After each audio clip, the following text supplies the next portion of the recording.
안녕하세요. 제31회 서울대학교 자연과학 공개 강연에 오신 여러분을 진심으로 환영합니다. 네, 저는 오늘 진행을 맡은 AI 연구자이자 과학 커뮤니케이터 김태훈입니다. 네, 네, 박수를 정말 많이 주셔서 호응이 일단 좋은 걸 제가 확실히 알겠습니다. 네, 오늘 눈이 정말 많이 왔는데 이곳 찾아주셔서 다시 한번 감사의 말씀을 드리고요. 기존의 자연과학 공개 강연 같은 경우는 보통 학기가 시작되기 전인 2월에 진행을 해왔는데요. 내년부터는 여러분이 계신 지금 이 문화관 대강당이 대대적인 보수공사에 들어간다고 해서 이번에는 조금 빠르게 만나뵙게 되었습니다. 좋으시죠? 예, 감사합니다. 여러분과 함께 한 해를 마무리하면서 과학이 여는 미래에 대해서 준비할 수 있어서 저도 너무 좋고요. 정말 기쁩니다. 서울대학교 자연과학 공개 강연은요, 무려 1994년 1회 강연을 시작으로 올해 벌써 31회째를 맞이한 서울대학교의 대표적인 과학 나눔 프로그램입니다. 혹시 이전에 자연과학 공개 강연에 참여해 주신 적이나 아니면 유튜브를 보신 분이 계신가요? 네. 네도 해주시고 손도 들어주시고 네, 교수님들도 손 들어주신 것 같아서 예, 예, 예. 네, 이쪽은 카운트하지 않고 제가 보겠습니다. 네, 그래서 역시 많이들 알고 계시고요. 혹시 이번에 처음 오신 분들도 계실까요? 네네네. 너무 감사합니다. 모두에게 진심으로 감사의 말씀을 전하고요. 오늘 공개 강연의 주제는요, 여러분이 보고 계시다시피 과학자의 꿈과 도전, 네, 세상을 바꾼 과학, 과학이 여는 미래입니다. 연말에는 또 여러 가지 설레는 일들이 굉장히 많은데 자연과학에 무엇보다 가장 큰 설렘을 느끼는 여러분이 계셔서 과학이 여는 미래가 더 밝을 것 같다는 생각이 듭니다. 그러면 이제부터 자연과학대학의 유재준 학장님의 환영사로 본격적인 공개 강연을 시작하도록 하겠습니다. 그럼 학장님을 무대로 모셔보도록 하겠습니다.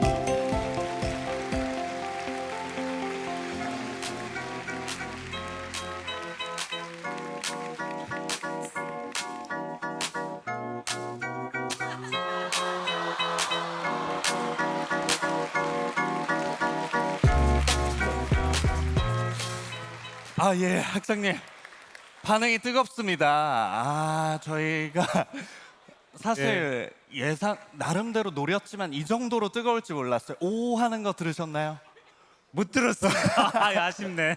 너무 집중하시느라 못 들으셨을 수도 있는데 이게 혹시 요즘 유행인 그 공중부양한다는 그 춤, 착시현상 그 춤을 보여주신 게 맞나요? 예, 맞습니다. 그러려고 했는데 네, 이, 이 슬릭백 챌린지가 일명 초전도체 춤으로 불린다고 해서 또 보여주신 것 같은데요. 저는 딱 보고 뭔가 타고 오시는 줄 알았어요. 네, 공중에 떠 있으셔서.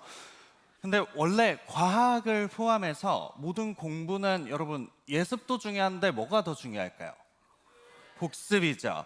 또 복습이 굉장히 중요해서 괜찮으시다면 청중분들의 이해도를 조금 높이기 위해서 복습 한번 가도 될까요? 괜찮으신가요? 네, 한번 해보죠. 예, 다시. 예, 이쪽으로, 네, 가셔서, 네, 같이 하시. 예, 예, 예. 네. 가볼까요? 네.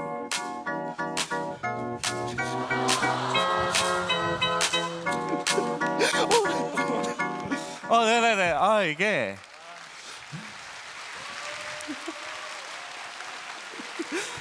제가 집에서 했을 때는 거의 날았거든요. 네, 근데 여기서 하니까 잘 안 되는 것 같습니다. 네, 근데 학장님은 잘 하시는 것 같아요. 몸이 잘 안 따라주네요. 사실 어제 저희가 리허설하고 학장님이 또 밤새 연습하셨다고 하니까 네, 일단은 제가 심려를 끼쳐드려서 너무 죄송합니다. 오늘을 위해서 저희가 좀 학장님과 갈고 닦았는데 초전도체 연구자는 또 아니다 보니까 많이 부족했을 수 있는데요. 네, 그런 건 양해를 부탁드리고 학장님 그러시면 이제 숨 좀 고르셨나요? 예, 네, 이제 네. 그렇습니다. 이제 네, 그러면 준비됐습니다. 네, 환영사를 부탁드리겠습니다. 네. 네, 안녕하세요.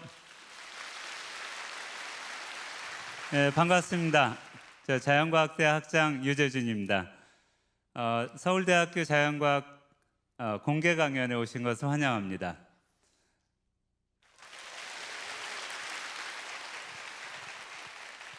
정말 많은 분 참석해 주셨는데 이 눈길을 뚫고서 이렇게 와주신 거 정말 감사하고 오늘 좋은 강연 잘 들으실 수 있길 기대합니다. 좀 전에 소개해 주셨듯이 서울대학교 자연과학 공개 강연은 그 서울대학교를 대표하는 과학 나눔 프로그램입니다.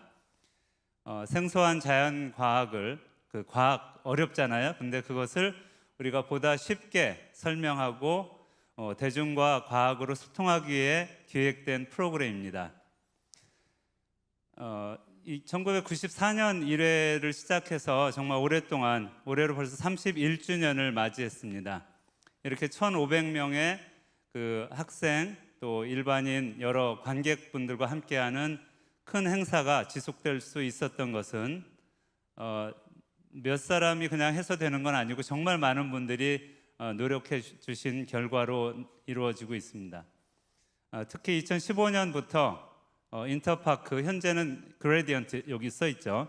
그레디언트 대표이신 이계영 회장님께서 이사님께서 지원을 해주시고 있습니다. 정말 감사드립니다. 더불어 이 강연은 오늘 정말 특별한 강연들이 준비되어 있는데 이것 또한 뭐 몇 사람이 그냥 잠깐 노력해서 되는 것이 아니고요. 물론 대표력이 강연을 해주시지만 이분들이 여기에 있기까지 지난 6개월 동안 이 프로그램을 기획하고 준비해 주신 여러분들이 계십니다. 특히 각 분야에서 강연으로 나선 교수님들 말고 저희 11명의 기획위원분들이 계시고요. 그 선생님들 한 분 한 분께서 정말 열과 성의를 당해서 지원을 해주셨습니다. 카오스 재단과 서울대 자연대 그리고 기획대협력실 직원분들 그리고 연출하신 분들 모든 분께 다시 감사드립니다. 네, 감사합니다. 아까 얘기했듯이 올해는 우리가 주제를 과학자의 꿈과 도전, 세상을 바꾼 과학, 그리고 과학이 여는 미래를 주제로 4가지를 저희가 선정했습니다. 그래서 인공지능, 그다음에 전염병, 특히 바이러스에 관련된 내용, 그리고 탄소 중립, 초전도체에 대한 이런 과학 얘기를 준비했습니다.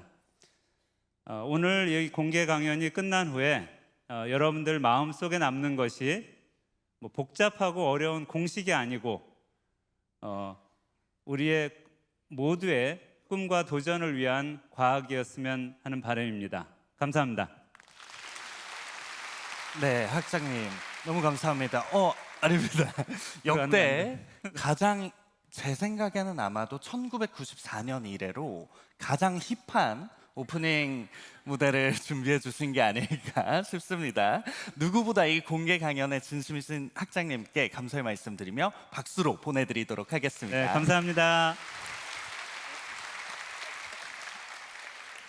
네, 제가 아까 좀 뛰어서 그런지 그것 때문인지 아니면 열기가 너무 높아서 뜨거운 건지 살짝 이게 뜨거운 게 올라오는데요. 네, 그러면 이제 지금부터 제31회 자연과학 공개 강연 과학자의 꿈과 도전 세상을 바꾼 과학, 과학이 여는 미래 본격적인 강연을 시작해 보려고 합니다. 여러분 혹시 미래과학 하면 어떤 화두가 가장 먼저 떠오르시나요? 마치 짠 것처럼 AI가 정말 많이 왔는데 혹시 오늘 강연 순서 보고 오셨나요? 네, 그러신 것 같아요. 네, 저는 아무래도 저도 친숙한 인공지능 또 전공이기도 한 자연어 처리가 좀 떠오르고 있는데요. 이제는 누구나 알고 있는 챗GPT 또 얼마 전에 구글의 제미나이가 나와서 화제였고요. 이런 LLM 서비스들은 의료나 법률 등 다양한 도메인에 적용하는 연구가 한창 되고 있습니다. 첫 강연은요, 이렇게 다가올 인공지능이 앞으로 열어갈 과학의 미래에 대한 강연입니다. 그럼 첫 번째 강연을 서울대학교 통계학과 박건웅 교수님께 청해 듣겠습니다. 큰 박수 부탁드립니다.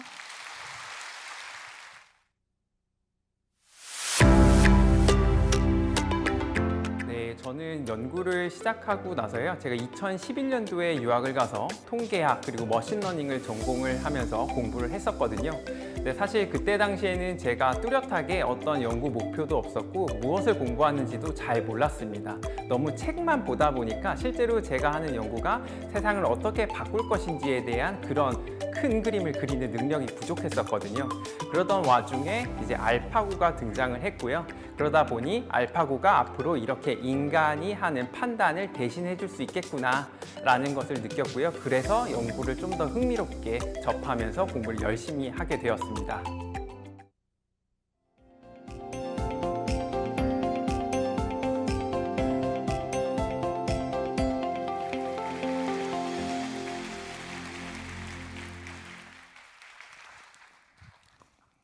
네, 안녕하세요. 저는 서울대학교 통계학과 교수 박건웅입니다.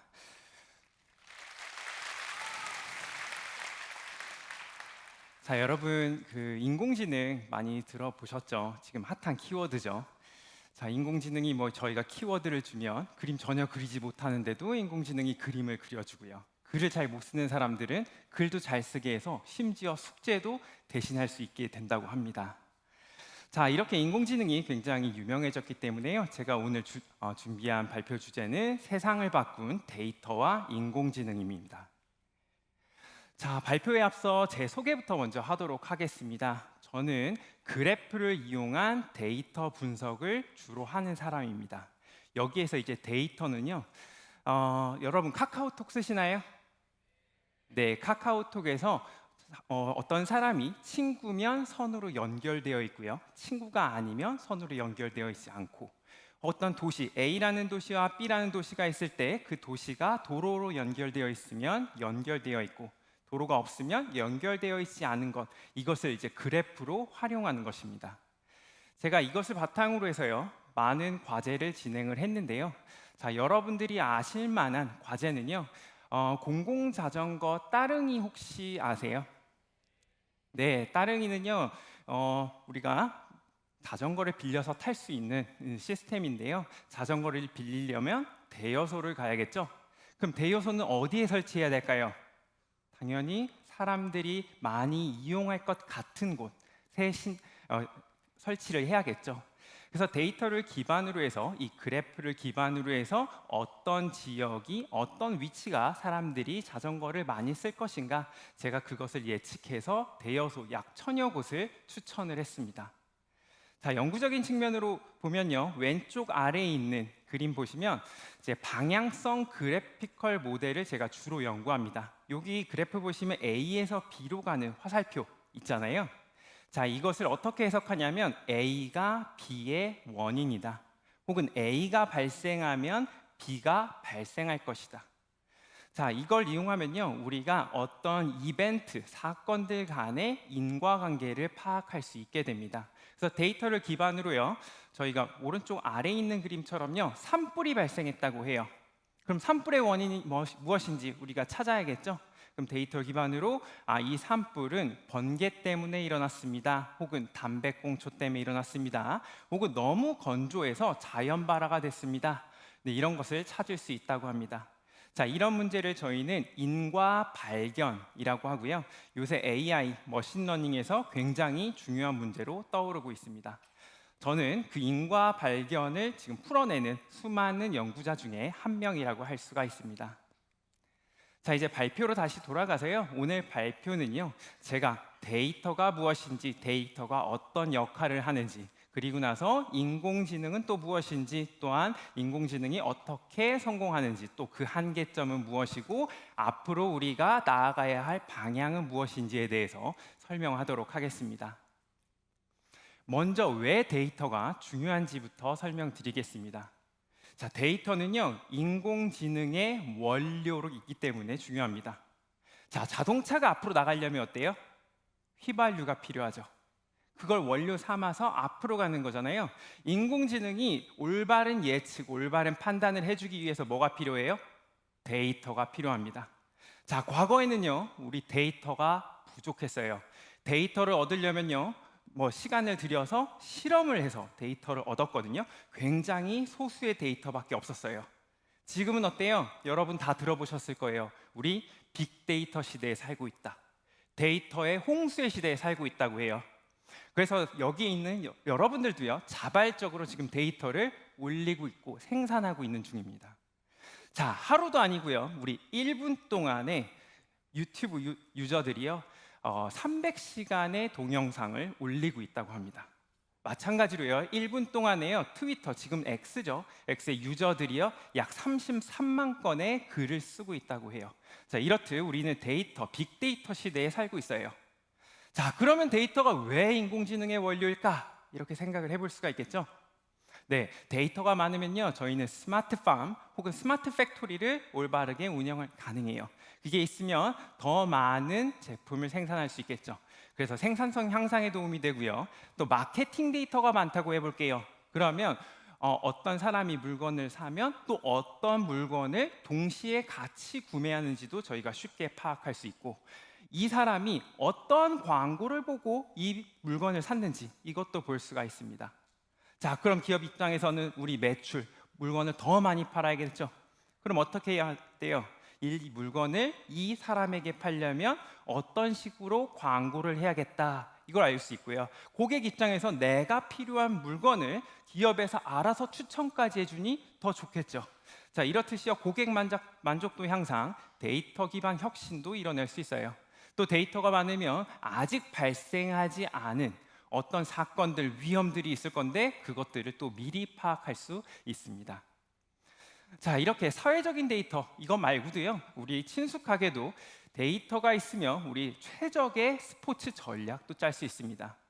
자, 대표적인 그 데이터 기반 스포츠는요, 야구가 있을 거예요. 그렇죠? 하지만 야구는 이미 여러분 다 아실 것 같아서 오늘 제가 준비한 것은 농구입니다. 자, 여기 왼쪽 아래에 있는 이 선수 누군지 아세요? 네, 스테픈 커리입니다. 현대 농구의 패러다임을 바꾼 선수죠. 흔히 양궁 농구라고 하죠. 자, 이 선수 뒤에 보이는 그림이요, 이 각 위치별 기대 득점을 나타내요. 여기 농구 잘 모르시는 분들도 계실 것 같아서요, 농구를 간단하게만 좀 설명드릴게요. 골대 근처에서 슛을 쏴서 성공시키면 저희는 그것을 2점으로 인정해 줍니다. 하지만 멀리서 쏴서 성공시키면요, 어렵잖아요. 그러니까 3점으로 인정해 줘요. 하지만 가까운 데서 쏘면 성공 확률이 높을 거고요, 멀리서 슛을 쏘면 성공 확률이 떨어지겠죠. 자, 이 선수는 3점 슈터니까 이제 골 밑에서 성공 확률이 50%라고 해보겠습니다. 그러면 2점 곱하기 50%에서 골대 가까운 곳에서의 기대 득점은 1점이 될 거고요. 자, 3점 슛 같은 경우에는 성공 확률이 조금 떨어져서 40%라고 가정을 해볼게요. 자, 그러면 그 위치에서의 기대 득점은요, 3 곱하기 40%, 즉 1.2점이 될 겁니다. 그럼 이 선수 한정에서는 어느 위치에서 슛을 쏘는 것이 팀에 도움이 될까요? 혹은 득점을 더 많이 하게 될까요? 3점이겠죠. 자, 과거에는요, 우리 데이터를 스포츠에 이용할 생각을 잘 못했어요. 그래서 이제 오른쪽 위에 있는 그림을 보시면요, 이게 0506 시즌, 이 스테픈 커리의 그 스탯이 아니고요, 통계가 아니라요, 모든 선수들의 통계, 그 기대 득점을 나타낸 표입니다. 조금 더 자세하게 설명드리면 빨간색은요, 기대 득점이 1보다 높은 경우, 그 다음에 주황색은 1 근처에 있는 경우, 그 다음에 파란색은 1보다 낮은 경우입니다. 과거에 빅데이터 이용하지 않았다고 했었잖아요. 그냥 자기가 느낌이 좋은 곳에서 슛을 시도했어요. 자, 그러다 보니까요, 그때도 근데 데이터를 보면 골대 밑이 가장 기대 득점이 높고요, 그 다음이 3점, 그리고 중거리 슛인 걸 볼 수 있습니다. 자, 근데 이제 데이터를 통해서 중거리 슛은 기대 득점이 좋지 않구나를 알죠. 그리고 나서는 이제 전략이 바뀝니다. 그래서 아래에 있는 그림은 1620 시즌의 선수들의 기대 득점을 나타낸 그림이에요. 자, 여기 보시면은 여전히 골대 밑과 3점 라인은 기대 득점이 1 이상인 거 볼 수 있는데 중거리 파란색 없어졌죠. 왜 없어졌을까요? 전략적으로 여기서는 아예 슛을 던지질 않아요. 실제로 그런지 제가 이제 경기를 하나 가지고 왔는데요, 2022년 NBA 파이널 경기 첫 번째 경기입니다. 자, 여기 이 영상에서 보셔야 되는 건요. 아, 이 선수 잘한다. 이게 아니고요. 어느 위치에서 슛을 시도를 했는가. 실패를 하더라도 어느 위치에서 슛을 시도하는지를 봐주시기 바랍니다. For the Warriors advantage, and there's one of the main guys. Steph Curry missing his first three, reloads. 자, 이거 스테픈 커리였고요. 3점 슛을 성공시켰습니다. 상대 팀은 뭐 다를까요? 자, 농구의 최적 전략은 기대 득점이 높은 곳에서 쏘는 거라 그랬었잖아요. 자, 상대 팀도요. 3점 슛을 시도하고 성공했습니다. 자, 실패했죠. 자, 참고로 이 영상은요. 제가 3점 슛 하이라이트를 준비한 게 아니에요. 자유투를 제외한 모든 슛 성공한 것을 다 모아놓은 영상입니다. 자, 스테픈 커리는 여전히 3점밖에 안 해요. 물론 이것만 하진 않지만요. 골밑도 시도합니다. 자, 상대 팀도요 마찬가지예요. 이번에는 골밑 슛을 시도하죠. 왜? 이게 가장 승리할 확률을 높여주기 때문에 그렇습니다. 네, 이런 식으로 해서 모든 경기들이 대부분의 경기들은 기대 득점이 높은 위치에서 슛을 성공시키는 전략을 갖고 있습니다.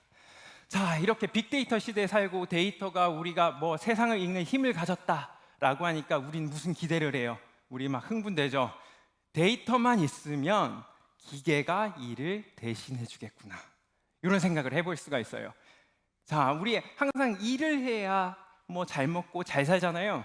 기계가 일을 대신해 주면 물건이 이제 다 공짜가 될 거예요. 그렇죠? 그러니까 우리 일을 안 해도 되니까 너무 좋잖아요. 자, 그렇게 해서 사람들이 기계한테 일을 한번 시켜보려고 해요. 자, 대표적으로 인간이 하는 일이 운전이 있습니다. 자, 운전 사고를 안 내고 앞으로 잘 가야 되는 건데요. 그러려면 도로를 잘 인식하고 앞에 있는 장애물이 있을 때 장애물이 차인지 사람인지 혹은 우리가 밟고 가도 되는 쓰레기인지 이런 것들을 잘 구분을 해야겠죠. 자, 그래서 수많은 굉장히 많은 양의 사진을 기계에게 주고요. 자, 인식해봐라 라고 했어요. 자, 오른쪽 위에 있는 그림 이게 뭔지 아세요? 초밥입니다. 연어 초밥, 광어 초밥, 참치 초밥이죠. 자, 이런 그림은 우리 흔히 볼 수 있어요. 우리 식당 가면 맛있는 음식이 있으면 사진 찍어서 올리잖아요. 흔히 볼 수 있는 거라서 기계가 이것은 아주 잘 인식했다고 해요. 자, 오른쪽 아래에 있는 그림은 어때요? 이거 초밥인가요? 아니죠. 사람이에요. 자, 이거는 이제 한화 이글스 야구 선수들이 시즌이 끝나고 팬들에게 절을 하는 그런 사진입니다. 자, 이런 초밥색 옷을 입고 일렬로 쭉 늘어 앉아서 절을 하는 사진 흔할까요? 흔치 않겠죠. 그러니까 기계는 이걸 뭐라고 인식해요? 연어 초밥. 자, 그럼 운전을 해. 앞에 연어 초밥이 있어. 밟고 갔어. 아, 사람이었네. 안 되겠죠. 자, 그래서 이제 사람들이 이런 생각을 해요. 아, 이제 데이터는 있구나. 그러면 기계가 사람처럼 생각하고 행동할 수 있게끔 뭔가를 만들어줘야겠다. 그게 바로 인공지능입니다. 그래서 인공지능은요, 실제로 많은 성공을 거뒀어요. 여러분도 아는 사례들이 굉장히 많죠. 자, 한국 한적으로는 가장 유명한 사례가 알파고라고 할 수가 있습니다. 알파고는 바둑을 둬주는 인공지능 프로그램이에요. 자, 당시 알파고가 등장했을 때는 바둑이라는 게임은 너무 복잡하고 어려워서 기계가 결코 인간을 이기지 못할 거다라고 생각을 했다고 해요. 하지만 결과는 어때요? 여러분 다 아시다시피 4대1로 이겼죠, 인간을. 자, 그 다음에 알파고 제로라는 것이 나옵니다. 알파고의 진화형이죠. 자, 알파고와 알파고 제로가 100번의 경기를 가졌어요. 자, 이 경기 이번엔 누가 이겼을까요? 더 늦게 태어난 알파고 제로가 100대 0으로 이겼습니다. 자, 그러면 인공지능은 게임만 잘하냐? 체스 잘하고 장기 잘하고 바둑만 잘하냐? 아니죠. 자, 요새 인공지능은요, 우리가 원하는 키워드를 갖다 주면 우리가 원하는 그림 설명만 해주면요, 그림도 그려줍니다. 대표적인 게 달리가 있고요. 그 밖에도요, 이제 우리가 원하는 키워드를 주고 난 이런 줄거리로 소설 써줘 하면 글도 써주고, 제 입장에선 제안서 써줘, 제안서도 써줍니다. 그게 대표적인 게 GPT입니다.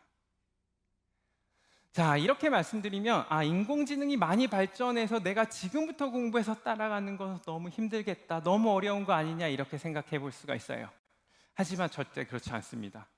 자, 인공지능 생각보다 쉬워요. 대부분의 인공지능 알고리즘들은요, 다 무료로 대중에게 오픈되어 있습니다. 그래서 일정 정도의 지식을 갖춘 사람이 한 학기 정도 인공지능 관련 수업을 들으면요, 다음과 같은 프로젝트, 자율주차 프로그램 같은 것을 할 수가 있습니다. 자, 여기에서는 우리는 이제 게임처럼요, 잘 운전을 해서 주어진 장소, 빨간색 박스로 표현된 곳에 이제 주차를 하는 것이 목표예요. 그리고 여기에서 이제 이 영상에서 주목하셔야 되는 건요, 인공지능이 처음부터 잘하는 게 아니에요. 아이를 키우듯이 잘하면 잘했다, 못하면 너 잘못했어, 다음에 좀 잘해봐, 이런 식으로 계속해서 시도하면서 잘해 나가거든요. 실제로 지금 이게 인공지능이 발전하는 방식, 학습하는 방식이기도 합니다. 자, 영상 보면서 제가 계속해서 설명드릴게요. 자, 자동차가 지금 오른쪽, 영상 오른쪽 아래에 보면 attempt라고 보이죠? 6번. 자, 6번 시도할 때 보면은 차를 계속해서 부셔 먹어요. 그리고 가운데 보면 네모난 박스 보이실까요? 빨간색 박스. 거기에 넣는 게 목표인데요, 한 번도 넣는 걸 못 봤죠.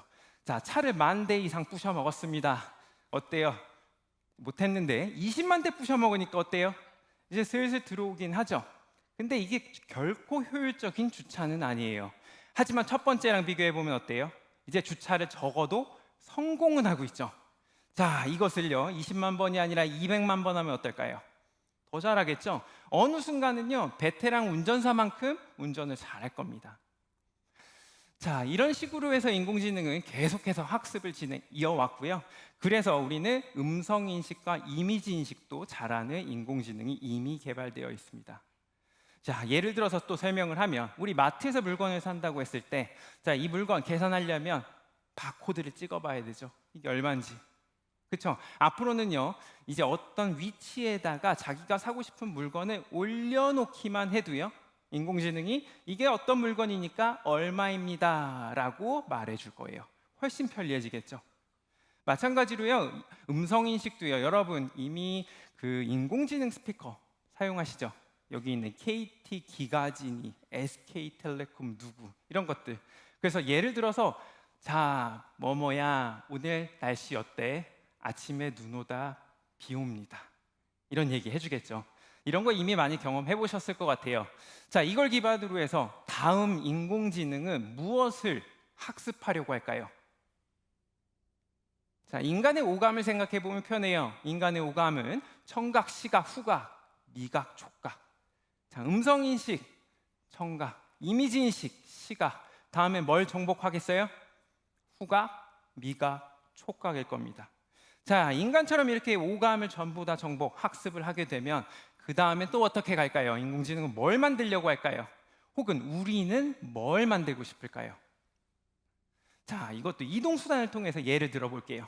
예전에 자동차가 나오기 전에 어떤 메시지를 전달하고 싶어. 전화도 없어. 어떻게 해요? 뛰어가야죠. 그거보다 빠른 건 말일 거예요. 그 뒤에는요, 자동차가 개발됐죠. 자, 오른쪽 위에 있는 거, 이런 자동차 옛날에는 이게 걷는 속도랑 똑같았대요. 그래서 자동차 누가 타? 이랬어. 하지만 이게 계속해서 발전했죠. 그래서 지금은 왼쪽 아래에 있는 현대적인 그 휘발유로 달리는 차가 나왔습니다. 어떤 자동차는 300km까지 달리죠. 인공지능 우리의 오감 다 이제 학습할 수 있어, 인식할 수 있어. 그 다음 자동차는 뭐겠어요? 자율주행? 그럴 수 있죠.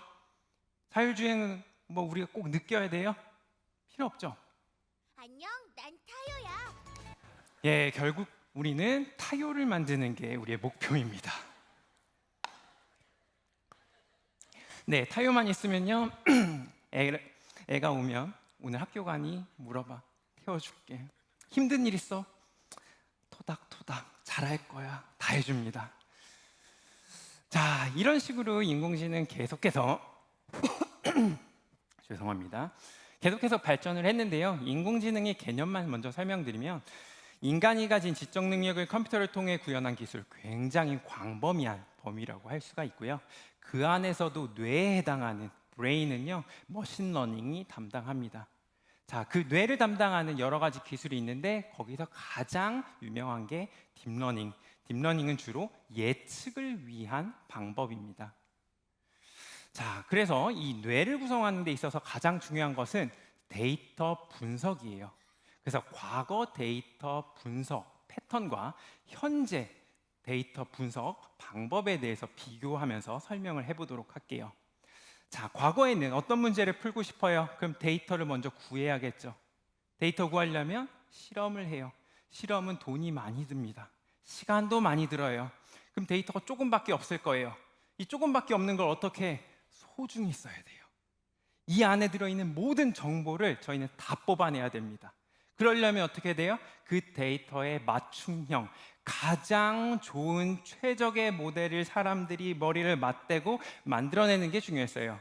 그리고 나면요, 그걸 학습할 수 있는 컴퓨터. 컴퓨터는 뭐 그냥 돌아가나요? 전기 필요하죠. 그래서 전기. 결과가 좋으면 거기서 멈추면 되고요. 나쁘면 데이터를 더 얻어야겠죠. 이런 순환식으로 과거에는 데이터 분석을 주로 했다면요. 지금은요, 어때요? 우리 빅데이터 시대에 산다고 했었잖아요. 그렇죠? 데이터 많아요. 소중하지 않습니다. 그럼 어때요? 내 질문에 충분히 응답할 만큼 복잡한 모델을 쓰면 돼요. 이제 예전처럼 머리를 맞대고 모델 설계할 필요가 없습니다. 자, 모델이 너무 복잡해. 그럼 뭐가 필요해요? 이걸 학습하려면 무엇이든 계산할 수 있는 고성능 컴퓨터가 필요합니다. 자, 고성능 컴퓨터가 들어왔어. 그럼 뭐가 필요해요? 대용량 전기가 필요하겠죠. 자, 지금의 그래서 인공지능의 성공은요, 사실 하드웨어의 성공이라고 봐도 무방할 정도입니다. 좀 과장해서 표현하면요.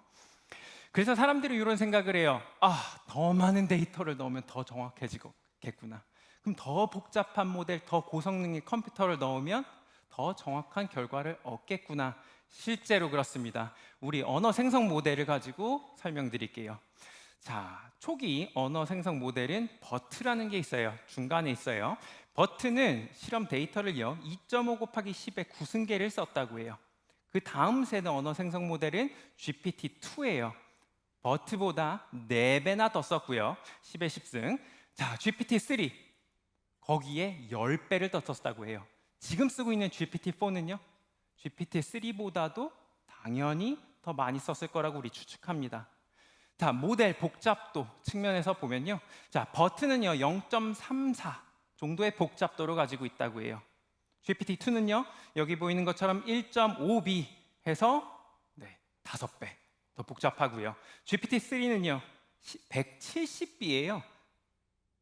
100배 더 복잡해진 거예요. GPT-4는요 GPT-3보다도 적어도 100배 이상 더 복잡해질 거라고, 졌을 거라고 저희는 예상을 합니다. 자, 이것만 생각해 보면 앞으로 몇 년간은 우린 걱정 없어. 데이터 더 넣어. 더 복잡한 모델 만들어. 그러면 인간처럼 사고해 줄 AI 변호사, AI 의사, AI 과학자 다만 나오지 않을까. 이렇게 생각해 볼 수 있겠죠. 그렇게 생각하시나요? 아니요. 그렇지 않아요. 자, 데이터는 누가 만들어냅니까? 여러분이요. 여러분 지금도 우리 여기 인터넷에 있는 데이터 다 갖다 쓰고 있거든요. 인구가 더 늘어나지 않는 한 데이터는 더 늘어날 수가 없어요. 마찬가지로 컴퓨터는 계속해서 발전할 수 있을까요? 어느 순간 기술의 한계점이 올 겁니다. 마찬가지로 전기는요, 지금 이런 친환경 시대에 재생에너지 쓰라고 하는데 전기는 뭐 무한정 생산이 가능할까요? 그것도 안 돼요.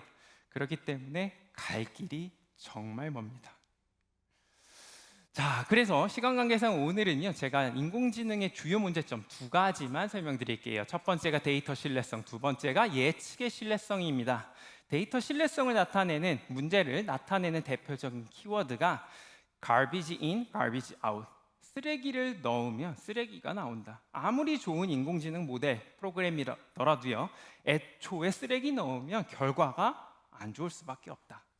마찬가지로 예측의 신뢰성은요, 우리 더 복잡한 모델 이런 거 쓴다고 했었잖아요. 예측의 원인, 이유를 알 수가 없어요. 만약에 예를 들어서 제가 병원에 갔는데 질문을 테스트하래, 체온을 쟀어. 근데 갑자기 체온을 넣었는데 인공지능이 당신은 정신병에 걸렸으니 격리시킬게요. 당연히 저는 왜 물어보겠죠. 아무도 대답을 못하는 문제점이 있어요. 자, 이 부분을 데이터부터 좀 차근차근 설명드리도록 하겠습니다. 자, 데이터의 한계는 데이터가 지나치게 편향되어 있다는 게 문제입니다. 자, 데이터 누가 생산한다 그랬죠? 사람이. 엄밀히 따지면 인터넷에 있는 데이터는 누가 생산해요? 인터넷에 접속을 할 수 있는 사람이. 즉 선진국에 있는 사람들이 아무래도 인터넷에 접속을 많이 할 수 있기 때문에 그 사람들 위주의 데이터가 쌓일 거고요. 후진국은 어때요? 상대적으로 인터넷 접속이 어렵겠죠. 그러니까 그 데이터는 상대적으로 적을 겁니다. 그래서 AI에게 물어봤다고 해요. 오른쪽에 있는 이 여자의 그림은 무엇을 나타내는 겁니까? 왼쪽은 서구식 신부니까 아주 잘 인식을 했는데요. 오른쪽은 인도식 신부죠. 인식을 못한다고 합니다. 자, 질문을 바꿔서요. 자, 이 전 세계에서 가장 맛있는 음식이 무엇입니까? 라고 하면 인공지능은 자신 있게 피자, 햄버거 이렇게 말할 수 있어요. 왜? 많은 사람들이 먹고 좋은 평을 남길 테니까요. 상대적으로 데이터를 생산하지 못하는 나라에 실제로 가장 맛있는 음식이 있다 손 치더라도 인공지능은 그것을 정확하게 캐치낼 수가 없습니다. 조금 더 극단적으로 설명드릴게요. 자, 제가 미국에서 공부를 하고 있을 때 한국 드라마와 K-팝이 엄청 유명해졌어요. 그래서 미국 사람들, 외국 사람들이 한국에 대한 관심이 컸죠. 그래서 그 사람들은 자, 이런 드라마와 영상을 통해서 여기 있는 배우들을 데이터로 입력해요. 그럼 생각하는 한국인의 얼굴이 있겠죠. 그래서 만나서 Hi, nice to meet you. I'm Korean. You're not. 아니래. 자, 그분들의 추론이 틀렸나요? 합리적인 건 맞아요. 그분들이 가진 데이터를 기반으로 봤을 때 한국 사람 얼굴이 저는 아닌 거죠. 하지만 그분들의 예측은 틀린 건 확실합니다. 네, 실제로도요. 데이터는 많이 오염이 쉽게 돼요. 자, 그 예를 대한민국 성인 키조사 응답 결과를 가지고 왔는데요. 제가 여러분들한테 먼저 물어볼게요. 여러분 키 169인 사람 한번 손 한번 들어보시겠어요? 아무도 없죠. 170인 사람 손 한번. 네, 그래도 좀 있네요. 자, 이렇듯이요 사람들은요 쉽게 반올림합니다. 171인 사람은 반올림을 안 해요. 179도요 반올림을 합니다. 그래서 이렇게 비정상적인 데이터가 만들어지는 거고요. 자, 이걸 꼬집은 이제 독일 사람이 한 번에 실험을 합니다. 수레에다가 99개의 핸드폰을 싣고 도로를 걸어가요. 그러면 구글 맵, 우리나라 입장에서는 네이버 맵이 어떤 식으로 반응하는지를 보여주는 실험입니다. 자, 이 영상에서 우리가 주목해서 봐야 되는 건요, 실제와 데이터 분석 결과는 다를 수 있다. 그 이유는 데이터가 오염이 되니까. 자, 여기는 사람이 길을 걷고 있는데 주변에 차 한 대도 없죠. 사람들은 지나다닙니다. 그래서 실제로는 이 길로 만약 차가 간다면 길이 막히지 않을 거예요. 근데 오른쪽 위에 있는 그림 보시면 어때요? 빨갛게 변한 거 보실까요? 네, 이 빨갛다는 뜻이요, 길이 꽉 막혔으니까 이 길로 가지 마세요 라는 뜻입니다. 자, 이런 식으로 우리가 쉽게 데이터를 오염시키고 혹은 의도적으로 또 오염시킬 수가 있습니다. 자, 이번에 데이터 신뢰성에 대해서 설명드릴게요. 자, 현재 인공지능이 가장 잘하는 것은 사실 예측이라고 할 수 있어요. 그래서 인공지능에게 자, 다음 물건 중에 기저귀 옆에 진열했을 때 더 잘 팔리는 게 무엇인지 네가 한번 맞춰봐 라고 하면, 자, 여러분 한번 맞춰보실래요? 맥주. 잘하시네요. 이거 워낙 유명하니까. 자, 이 아기는 누굴까요? 제 둘째입니다. 못 맞추시죠? 네, 범준이에요. 자, 여기 하면 맥주예요. 실제로 왜 그러냐? 데이터상으로 한 고객이 기저귀와 맥주를 동시에 구매하기 때문에 그래요. 그러니까 예측은 잘해요. 그러면 우린 여기서 한 번 더 나아가서 왜? 물어볼 수 있죠. 왜 그러겠어요? 기저귀를 뭐 아기가 가서 삽니까? 아니죠. 엄마 아빠가 가서 사는 거잖아요. 엄마 아빠가 아기 거 사는 김에 내 것도 사야지 이러면서 많이 산다고 합니다. 근데 만약에 이런 것을 잘못 생각해서 아기가 맥주를 좋아, 내가 애를 잘못 키우고 있나, 이런 건 아니겠죠. 자, 이걸 통해서 우리가 알 수 있는 건 지금의 현재 인공지능이 잘 못하는 것은 인과관계 추론이라는 것을 알 수가 있습니다. 자, 이걸 또 설명드리기 위해서요, 제가 이제 또 예를 준비했습니다. 월별 익사 사망자 수와 아이스크림 소비량입니다. 그리고 소아마비 환자 비율과 아이스크림 소비량이고요. 자, 아이스크림이 많이 팔리는 달은요, 익사 사망자 수가 높고요. 마찬가지로 환자 수도 높은 것을 볼 수 있어요.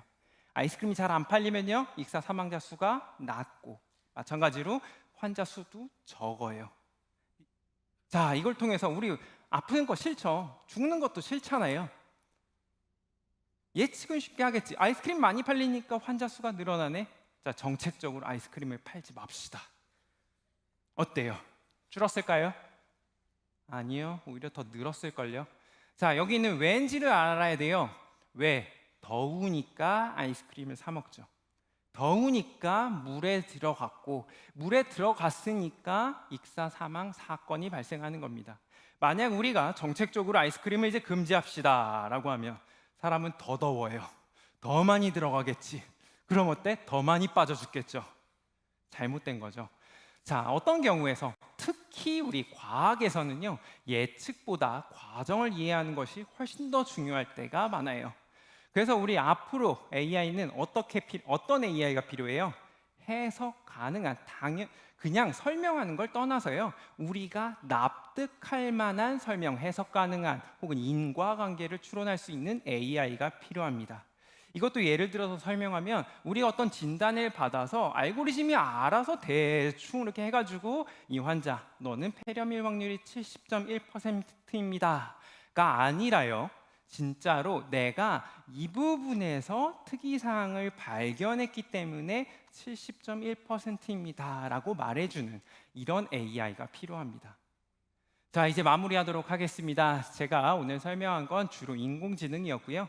자, 인공지능은 기계의 인간 지능을 구현해서 기계가 인간처럼 행동할 수 있게 하는 것을 목표로 하고, 자, 이걸 통해서 이제 인공지능이 우리의 노동을 대체할 것으로 기대하고 있습니다. 그리고 현재 AI는 큰 성공을 거두고 있는데 주로 예측에서, 그 예측을 위한 복잡한 모델을 빅데이터와 고성능 컴퓨터로 학습하여 인간의 다양한 업무를 효과적으로 대체하는 중이고요. 하지만 오늘 말씀드린 것처럼요, AI는 여러 가지 문제점을 갖고 있어요. 오늘 설명드린 건 오염되거나 편향된 데이터 혹은 너무 복잡해서 해석이 어려운 문제점을 설명드렸고요. 자, 그럼 다음 세대 AI는 뭐죠? 타요인가요? 아니죠. 네, 타요는 당연히 만들 건데 더욱 정확한 예측, 앞으로 몇 년간 이어질 겁니다. 하지만 여기서 머무르는 게 아니라요, 아직 해결되지 않은 문제, 데이터 오염, AI 편향, 해석 불가, 개인정보 침해, 에너지 과소비, 보안 취약성 등 이러한 문제점을 해결하는 것이 아마 다음 세대 AI의 방향이지 않을까 싶습니다. 자, 그러면 여기 앉아 계신 분들 대다수가 이제 앞으로 다음 세대 AI를 연구하실 분들이라고 저는 생각해요. 그분들에게 있어서 필요한 것이 무엇일까를 생각을 해보면요, 지금 가지고 있는 수학, 통계, 다른 기초 지식들은요, 예측하는데 이미 썼고요.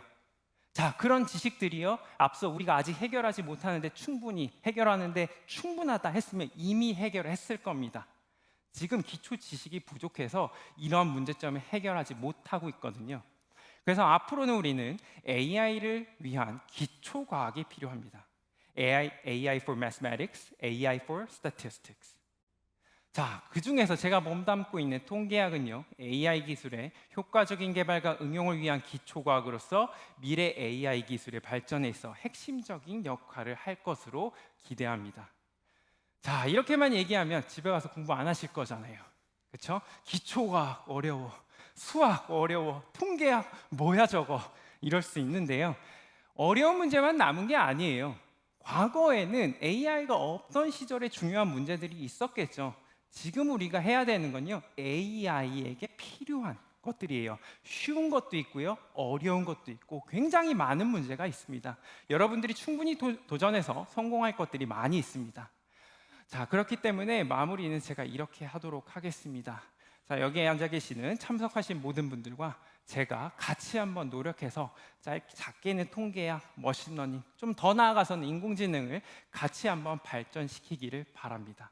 자, 긴 시간 들어주셔서 감사합니다.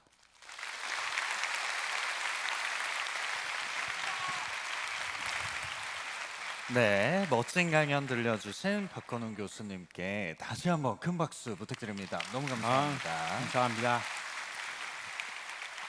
아마도 세상을 바꾼 데이터와 인공지능이라는 그 제목에 아마 대부분 이제는 공감을 많이 해주셨을 것 같아요.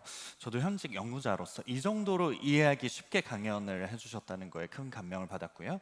제가 뒤에서 좀 들어봤는데 일단 연어 초밥 나올 때 굉장히 반응 좋았고요. 또 타요 나올 때, 그리고 키 통계 얘기할 때 이 얘기구나 바로 다들 이해하신 것 같습니다. 네, 그러면 사실 저희가 사전에 강의록을 좀 나눠드리고요. 그리고 강연에 대해서 궁금한 점을 미리 받아봤습니다. 그래서 교수님께 직접 답변을 여기서 라이브로 들어보는 시간을 진행해 볼 텐데요. 그러면 어떤 질문이 사전에 들어왔는지 화면으로 함께 만나볼까요? 네, 지금 사전 질문 중에 정우빈 님이 보내주신 사전 질문인데요. AI가 현재 한계를 넘어서 인과관계를 이해하고 예측하는 능력을 향상시켰을 때 AI가 우리의 삶을 지배할 것이라는 의견에 대해 어떻게 생각하시는지 궁금합니다. 저도 궁금합니다. 네, 답변 드리도록 하겠습니다. 모르죠, 사실. 알 수 없습니다. 하지만 우리는 이런 생각을 해볼 수가 있어요. 여러분들 AI가 아니더라도요, 어떤 강대국이 있다고 하면 그 강대국은 항상 약소국을 침략하려고 할까요? 지배하려고만 할까요? 과거에 그랬던 적도 있어요. 근데 그게 옵티멀 했을까요? 최선의 전략이었을까요? 그렇지 않으니까 우리나라도 있고 더 약한 나라들도 계속 있는 거 아닐까요? 자, 그렇게 생각해 보면요, AI가 우리를 뭐 능가하는 힘을 가졌다고 할게요. 자, AI가 우리를 꼭 지배하려고만 할까요? 뭐 더불어 공존하는 그런 방법도 있지 않을까, 전 그렇게 생각을 합니다. 근데 저의 개인적인 생각으로는요, AI가 인과관계를 이해하고 인간을 모든 면에서 다 넘어서는 것은 쉽지 않을 거라고 생각합니다. 네, 감사합니다. 이렇게 지식을 바탕으로 딱 의견을 얘기해 주시니까 너무 믿음이 가고요. 또 다음 사전 질문 혹시 보여주실 수 있으면 다음 사전 질문 답변해 보겠습니다. 인공지능은 과연 삶에 도움을 주는 존재일까요? 인공지능이 개발되는 목적이 궁금하다고 김동연 님이 보내주셨습니다. 어떻게 생각하시나요? 네, 이것도 이제 발표 안에 있었던, 제가 계속해서 언급했던 내용인데요. 인공지능 자체, 개발자로서는요, 개발자의 입장에서 인공지능은요, 기계가 사람처럼 생각하고 행동하게 만들어주는 것이고요. 자, 우리는 그걸 통해서, 인공지능을 통해서 기대하는 거는요, 우리 대신에 일을 해주는 거. 그래서 생산성 올라가고, 나는 누워서 맨날 유튜브만 보고 기계가 알아서 밥도 주고 돈도 주고 침대도 좀 좋은 거 사주고 하는 거죠. 자, 이런 측면에서 보면 인공지능은 저희에게 도움이 되지 않을까 싶습니다. 물론 현재 인공지능이 뭐 나오면서 일자리를 잃는 사람들도 있고 이런 문제점이 있는 건데요. 궁극적으로 진짜 최종 형태의 인공지능이 개발된다면 우리가 쓰는 모든 물건은 AI가, 기계가 대신 만들어줄 거라 모두 공짜가 될 거거든요. 그렇기 때문에 우리 삶에 궁극적으로는 도움이 될 것이라고 생각합니다. 네, 감사합니다. 저도 사실 인공지능, 특히 대부분의 기술이 다 그렇겠지만 사람을 위하는 방향으로 연구가 되고 있지 않나, 그거를 공부를 하면 할수록 그걸 더 느끼게 되는 것 같아요. 그래서 답변 너무 감사드리고요. 참고로 저희가 사전 질의응답에 선정되신, 제가 성함 불러드렸는데 그분들께는 소정의 선물을 드리는데요. 무려 신상 곰 인형입니다. 오늘 강연 종료 후에 사전 질문 답변 네, 선정되신 분들은 로비 안내 데스크에서 본인 확인 후에 그 소중한 굿즈를 좀 수령해 주시기를 부탁을 드리고요. 이 밖에도 사실 오늘 이 자리까지 오셨으니까 오늘 강연에 대해서 궁금한 점이 있으시면 추가로 현장에서도 질문을 받을 예정입니다. 현장에서 질문해 주셔도 선물을 드리는데요. 저희가 열기를 조금 뜨겁게 하기 위해서 어떤 선물을 드리는지 들고 나왔어요. 네. 현장에서 질문을 해주셔도 샤 있고요. 네, 여기 SNU 네 스누 있는 네 혹시 마크를 네 마크가 없었으면 더 좋았을 건 아니죠? 네, 네 신상 고민형 상당히 그 소중한 고민형이라서 현장 질문 해주시는 분들께는 무려 마이크를 드리면서 바로 드립니다. 고민형을 네 지금 열기가 올라온 것 같습니다. 그러면 현장에 계신 분들 손을 들어주시면 질문하실 수 있게 마이크를 전달해 드리겠습니다. 사실 제가 불이 켜지자마자 여기 바로 앞에 들어주신 여기 사행 네 2열에 네 지금 맨 끝에 요쪽 네 여기로 돌아오시면 네 그분 맞습니다. 끝에 까만 옷 입으신 네 선생님 질문을 부탁드립니다. 네. 저 그 아까 초반 내용 나왔던 거 그 데이터에서 해석에서 좀 틀린 부분이 있다는 게 지금 한계가 극복이 됐는지 그게 궁금해서. 네, 좋은 질문 감사합니다. 질문은 예전에 이제 빅데이터만 가지고 우리가 예측을 하는 데 있어서 많이 틀렸다, 이미지 인식을 잘 못했다. 근데 현재는 잘 되느냐 이런 질문이죠. 예전에 그냥 빅데이터만 가지고 많은 데이터 넣어가지고 비슷한 것을 분류해서 이미지를 인식할 때는 잘 안 됐고요. 하지만 딥러닝이 사실 음성 인식, 이미지 인식에 굉장히 특화되어 있거든요. 그러다 보니까 딥러닝이 나오면서 이미지 인식, 음성 인식을 굉장히 잘하게 됐고 이제는 사람보다 어떻게 보면 사람보다 더 잘합니다. 물론 인공지능의 한계는 어떻게 보면 명확해요. 사람처럼 행동하는 걸 목표로 한다고 했었죠. 그래서 사람보다 더 잘하는 건 잘 모르겠어요. 인식을 굉장히 잘하는 사람들 있죠. 그만큼은 할 겁니다. 네, 답변 감사합니다. 현장 질문해 주신 분들은 마이크를 드리거나 수거할 때 이 순우곰을 네, 바로 드릴 수 있도록 네, 부탁드리겠습니다. 자, 그러면 열기가 뜨거워서 저 죄송한데 손을 다 내렸다가 하나 둘 셋 하면 조금 들어주실 수 있을까요? 너무 죄송합니다. 네, 너무 많으셔서 자, 그러면 제 권한으로 하나 둘 셋. 자, 정말 저기 2열에요.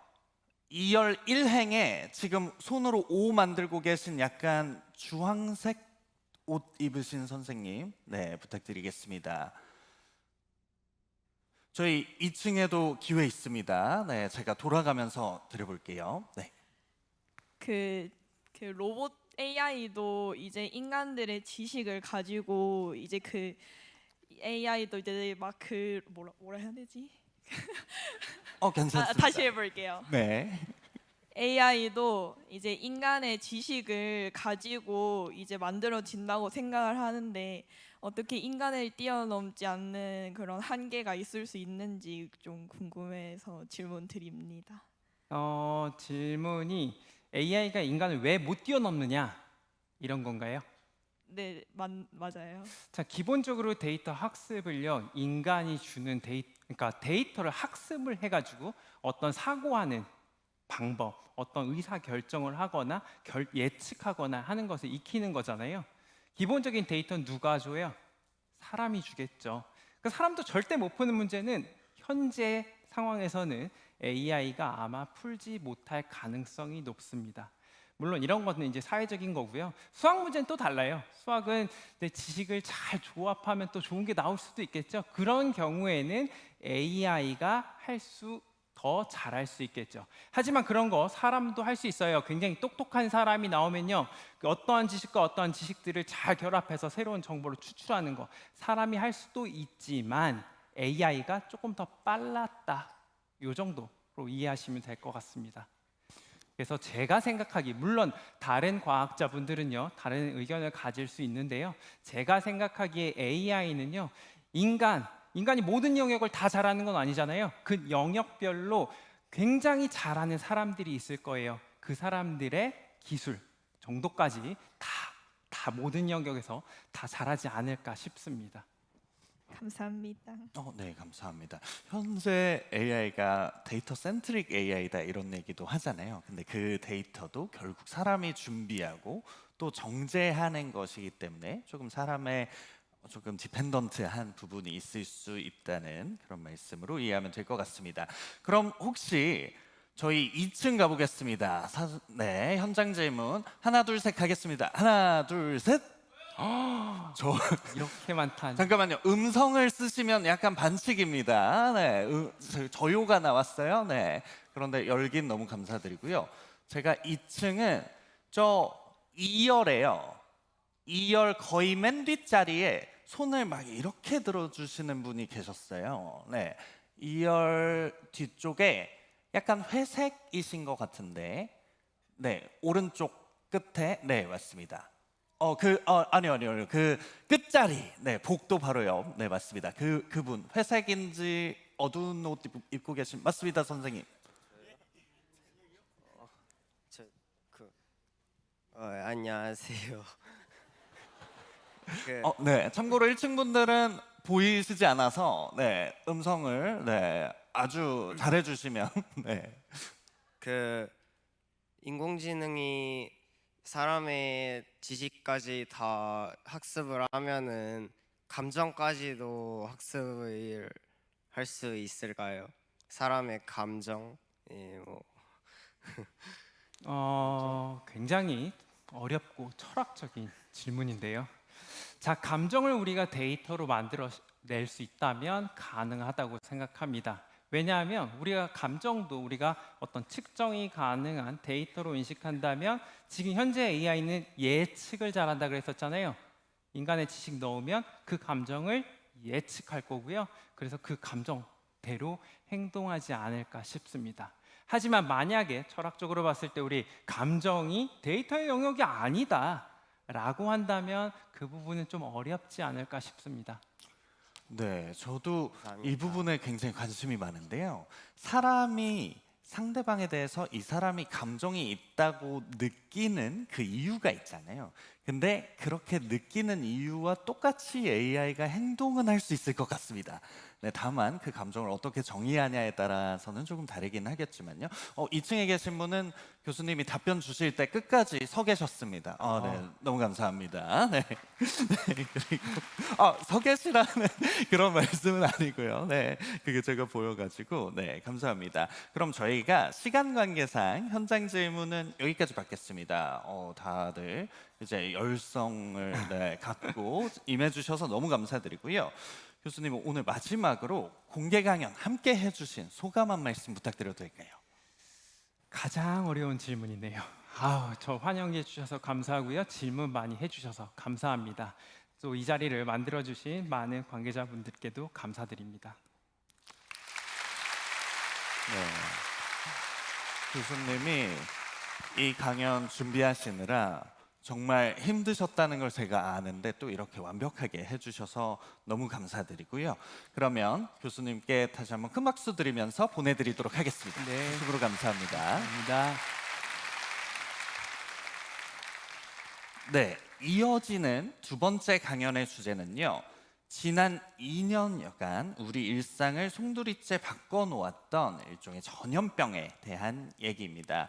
사실 자연과학 공개 강연도 팬데믹으로 인해서요. 지난 2021년, 2022년에는 온라인 강연으로 진행되었는데요. 혹시 알고 계셨나요? 알고 계셨나요? 모르셨으면 한번 보시라고 하려고 했는데 왜냐면 보시면 제가 나오거든요. 네, 아셨어도 한번 다시 보시기를 추천을 드리고요. 올해 초에 3년 만에 대면 강연이 재개되어서 모두가 반가워하셨으리라 생각이 됩니다. 저는 다음 연사분, 이분 강연을 에너지가 느껴지는 이곳 현장에서 오프라인으로 들을 수 있어서 정말 너무 행복한데요.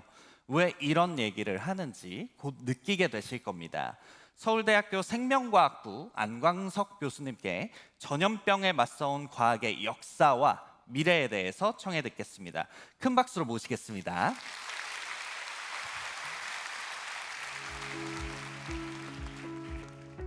네, 저는 바이러스 중에서도 급성 감염 바이러스가 아닌 우리 몸의 만성 감염 바이러스에 대한 관심이 있었어요. 근데 급성 감염 바이러스, 코로나나 독감에 대해서는 여러분 백신 혹은 치료제로서 많이 통제가 가능해요. 중증으로만 안 가고 사망만 되지 않는다면 결국 낫거든요. 근데 만성 감염 바이러스는 그렇지 않습니다. 한번 감염되면 무덤까지 가야 되잖아요. 그런데 계속 평생 같이 하면서 여러 가지 질병을 끊임없이 일으키거든요. 그래서 저는 만성 감염 바이러스를 어떻게 치료할까? 거기에 대해서 일을 하고 있고 우리가 머지않아 새로운 과학이 더 발전하면 우리가 만성 감염 바이러스도 어느 정도 통제가 가능한 시대가 오지 않을까 이렇게 생각을 합니다.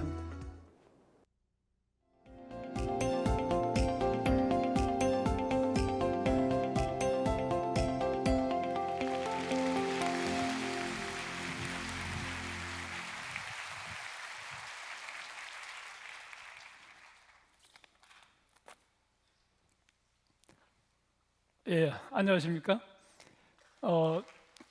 예, 저는 소개받은 대로 서울대학교 생명과학부 교수이자 바이러스 연구소장을 맡고 있습니다.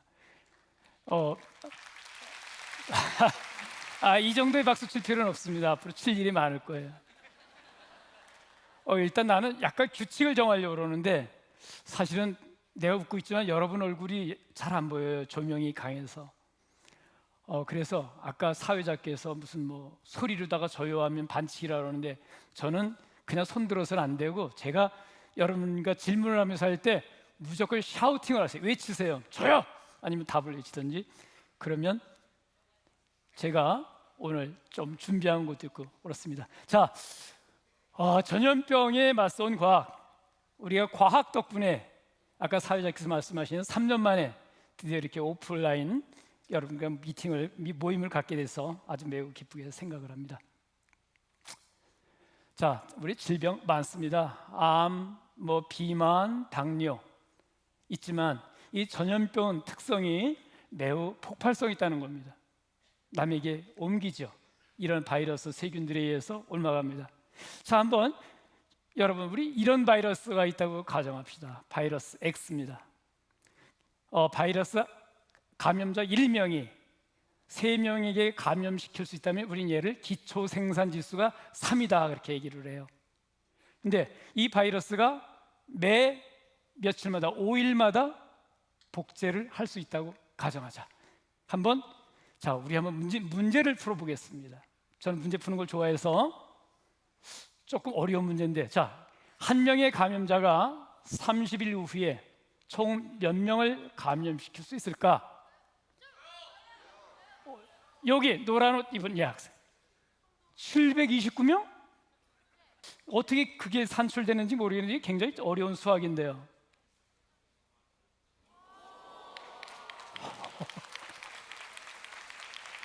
제가 여기 오는 중고생들이 사실 굉장히 보통이 아니고 굉장히 동기부여가 높다는 거 들었지만 어떻게 729명이 나오는지 이거 미적분보다도 어려운 거였는 것 같은데 맞습니다. 그런데 과연 이런 바이러스가 있을까요? 바로 코로나19 바이러스가 이겁니다. 우리가 그래서 우리 학생에게는 이거는 제 개인이 준비한 상품이에요. 이런 게 이만큼 쌓여 있어요. 저 뒤에. 그래서 학생은 이따가 끝난 시간에 저 뒤에서 이걸 받아가기 바라요. 그래서 여기 보시면 좌측 상단에 노벨상 메달이 있죠. 저게 나온 건 저게 문제가 있는 거구나라고 생각을 하시면 됩니다. 맞습니다.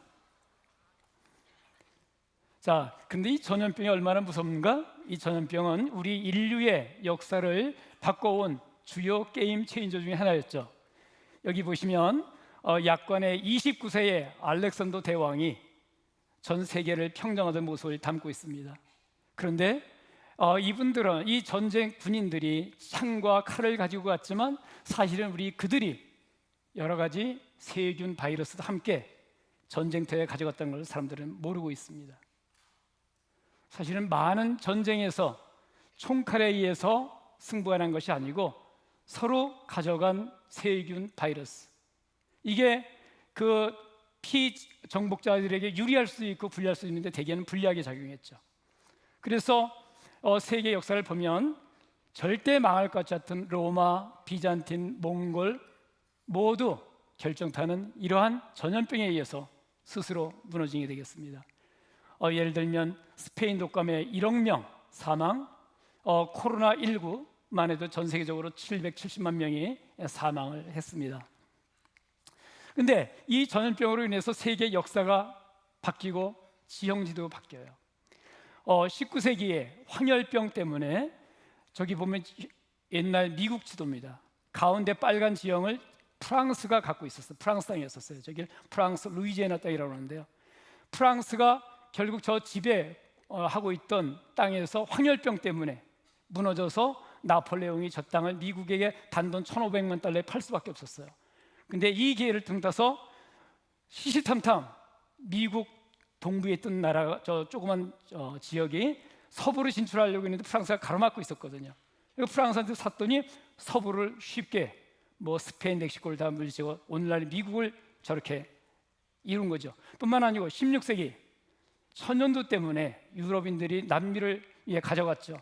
그래서 남미가 스페인, 포르투갈 이런 데가 나오고 들어갔습니다. 또한 천연 자원이 많았음에도 불구하고 사실은 식민지를 추구하는 나라들이 아프리카에는 들어가지 못했어요. 19세기까지. 왜? 아프리카에 들어갔다가 다 말라리아에 걸려 죽었습니다.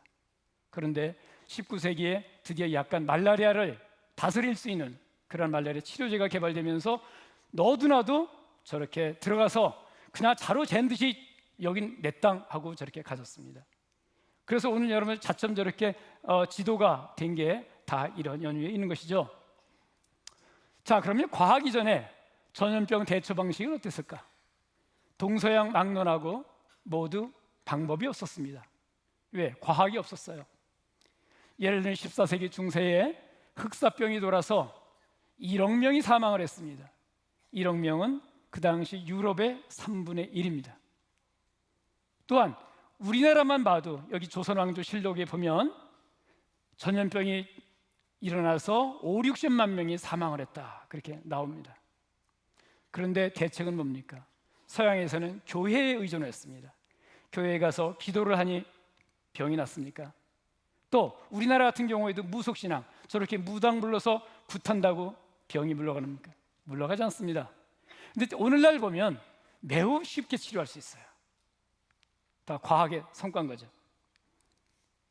그런데 최초로 거의 과학적으로 전염병 원인을 체계적으로 밝힌 역사적인 사건이 있습니다. 이걸 우리는 존 스노우의 워터 펌프, 물 펌프죠. 여러분 지금 사진에 보이는 펌프 본 적이 있겠죠? 옛날엔 저거로다가 식수원을 사용했죠. 1848년에 영국이 산업혁명을 딛고서 사람들이 마구 런던으로 모여들기 시작했어요. 런던의 그 브로드가를 보여주고 있는데요. 이 존 스노라는 과학자가 의사죠. 이분이 원인이 무엇일까 해서 런던 시내에 있는 사망자 수, 환자 수를 파악하기 위해서 모든 집을 일일이 두드리면서 문제를 했어요. 몇백 명이 죽어나가는데요. 그 다음에 그래서 보니까 그 빨간 지역에서 사망자가 점점 퍼져 점점 엷어져요. 그래서 왜 그럴까 봤더니 그 가운데 가장 빨간 정점에 바로 저 물 공용 펌프가 있었던 겁니다. 그다음에 수도가 없잖아요. 그래서 이분이 분명히 이 오염된 물이 원인일 것이다 생각하고 런던시에 건의해서 물 펌프를 제거하게 됩니다. 그로부터 한 달에 콜레라가 싹 멈추게 됐어요. 그런데 이때까지만 해도 존 스노우는 콜레라 균이었는지 그거는 알 수가 없었어요. 분명히 물이 오염돼서 했다는 걸 알았죠. 그런데 1884년에 세균학의 아버지라고 하는 코흐가 드디어 이 콜레라 균이 정말 세균이었음을 발견하게 된 것이죠. 자, 뭐가 하나 떴죠? 자, 전염병과 오늘날 코로나19를 포함해서 모든 전염병을 우리가 지금까지 잘 싸우게 해준 3대 기념비적인 역사적인 발견이 있습니다. 이 답은 정답은 없어요. 이런 문제를 수능에는 못 내요. 왜 그러냐면 그러면 킬러 문항도 될 수 있고 뭐 답이 여러 개일 수도 있고 큰일 납니다. 이거는 정답은 제가 갖고 있는 겁니다. 나중에 혹시 못 받았다고 해서 서울대 교수 뭐 소송한다 그러지 마십시오. 자, 한번 잘 생각해 보세요. 저는 3가지입니다. 근데 이 중에서 어떤 사람이 있는데 한번 외쳐볼 거야. 자기 누구일 것 같다. 파스텔로 나왔습니다. 페니실린, 현미경, 백신. 알았습니다. 우리 저 여학생 지금 이 한 사람은 맞췄으며 이 사람들입니다. 근데 이게 보니까요, 저 2층에 있는 사람은 절대적으로 불리한 게임이에요. 그래서 사회자분은 나중에 주로 질문을 저기서 시켜줘야 될 것 같아. 2층은 보이지가 않습니다. 제가 이제 크게 예쳐보세요. 자, 그래 이분들이 어떤 일을 했는가? 제너는 백신의 아버지 면역학의 창시자죠. 지구 모든 역사를 통틀어서 지구의 생명을, 인간의 생명을 가장 많이 구한 사람은 제너입니다. 정말 제너가 없었으면 아마 우리 이 땅에 지금 없을 겁니다. 그 다음에 미생물학의 아버지라는 파스테르가 결정적인 기여를 했습니다. 모든 질병은 이러한 세균에 혹은 바이러스에서 일어난다는 이분이 밝혔고요. 그 다음 리스터가 방부 수술법을 개발했습니다. 이 당시까지만 해도 세균, 바이러스를 몰랐어요. 그러니까 간단하게 손가락에 상처를 받아서 여기에 치료도 못했잖아요. 근데 이 손가락에 썩어가서 거의 그 당시 상처가 크게 나면 50%는 사망했습니다. 근데 이분이 덕택에 깨끗하게 하는 위생법이 발표했고요. 오늘날 우리가 코로나19를 맞이해서 여러분이 마스크 쓰고 있고 그다음에 격리를 해야 되고 하는 게 이분 원리에서 나온 겁니다. 그러면 너무나 유명하기 때문에 내가 간단히만 소개해드리면요. 자, 제너가 1796년에 유럽을 휩쓸던 천연두가 지나가도 어떤 마을에서 살아남는 사람들이 있었어요. 바로 목축업에 종사하는 아녀자들, 소, 양 젖을 짜서 우유, 치즈를 만들 이런 분들은 살아남더라고요. 그래서 여기에 착안해서 아하, 소에 있는 그 종기, 난 것에 있던 물질이 그 사람들을 천연두로부터 보호했을 거라는 가설을 갖고 직접 접종을 했습니다. 오늘날은 저라면 의료법 위반입니다. 하면 안 돼요. 그 당시 저 사람은 목숨을 제너는 담보로 했습니다. 들고 일어났습니다. 저 사람들 주사 맞으면 엉덩이에서 소뿔이 날 거고 뿔이 나올 거고 막 그런 그림이 지금도 영국에 걸려 있죠. 저렇게 백신 불신이 굉장히 일었었습니다. 그래서 이 어린이 그림은 둘이 있죠. 저희 유명한 교과서에 많이 나오는 그림인데 백신 접종자, 미접종자를 구분한 거예요. 너무나 효과가 근데 제너는 이 당시도 그 병원체 정체는 모르고 있었습니다. 근데 이러한 병원체 정체를 다 깨치게 해준 게 바로 파스테르입니다. 파스테르는 여러분 이거 고등학생이 다 알 겁니다. 유명한 그냥 백조의 목을 가지고 거기에 끓였더니 공기는 통하는데도 거기에 고깃국이 한 달 동안도 변하지 않고 있더라. 그런데 살짝 목을 깨서 공기는 통할 수 있게 하면 이게 일주일 만에 고기가 다 부패하는 거예요. 그래서 이분이 아하, 보이진 않지만 어떤 미생물이 질병의 원인일까는 걸 이것을 알았죠. 뭐 지금 파스테르, 이분의 파스테르 업적은 이외에도 참 많이 있습니다. 여러 가지 백신도 많이 개발했고요.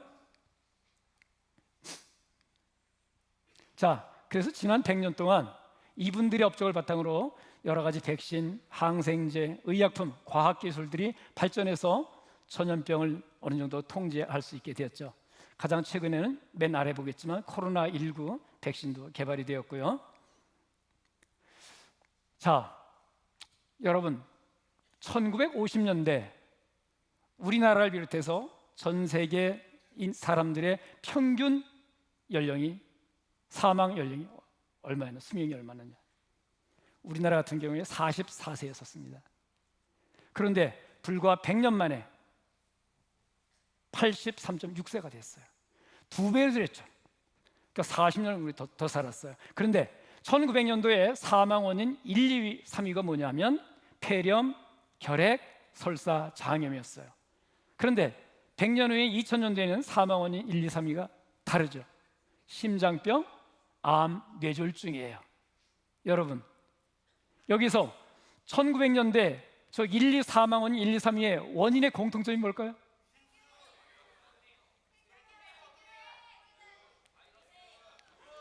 누가 저기서 우리 2층에 2층 그 학생 얘기해 보세요. 또 2층에서 그냥 외치면 됩니다. 오케이. 답이 나왔습니다. 저기서 2층의 학생이 모두 감염병이라고 얘기를 했습니다. 지금 근데 내가 지목을 못하니까 여기는 상품은 없습니다. 지금 보이질 않습니다. 이게 감염병이라는 특징이죠. 그래서 여러분 올해 코로나 때도 어김없이 백신 불신 운동이 일었어요. 우리나라는 그래도 시민들이 굉장히 의식이 높아서 잘 지킵니다. 근데 미국을 비롯한 이런 유럽 국가들은 백신 불신 운동이 엄청 일어서 사망도 많이 내는데, 저는 이런 얘기를 해주고 싶어요. 그런 사람들에게. 너희들이 백신 덕분에 40년 동안 더 계속 백신 거부 운동을 할 수 있다, 그거죠. 그죠? 안 그랬으면 44살에 죽었을 겁니다. 자, 백신이 이 당시 제너에서부터 시작해서 초기에는 굉장히 최근까지 어떻게 만드느냐.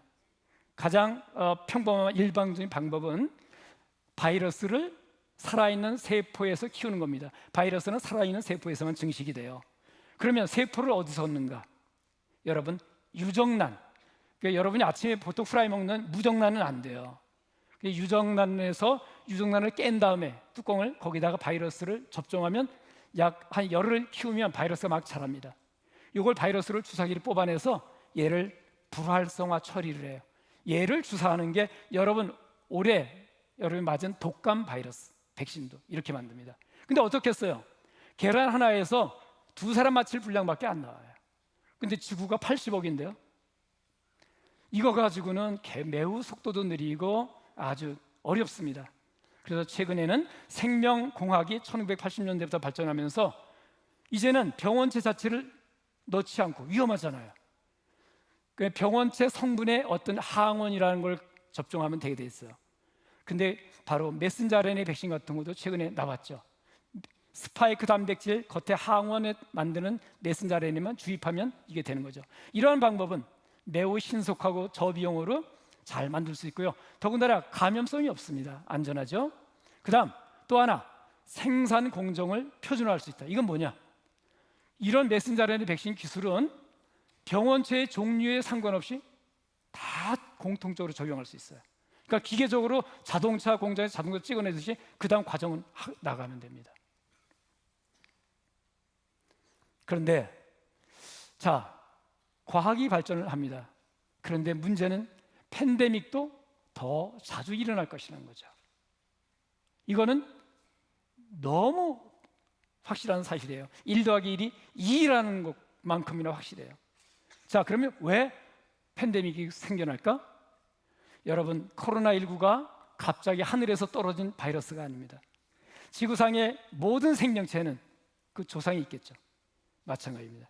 이 바이러스도 어떤 동물에서 떠돌다가 사람에게 넘어온 거예요. 우리 얘를 인수공통 감염병이라 이렇게 얘기를 해요.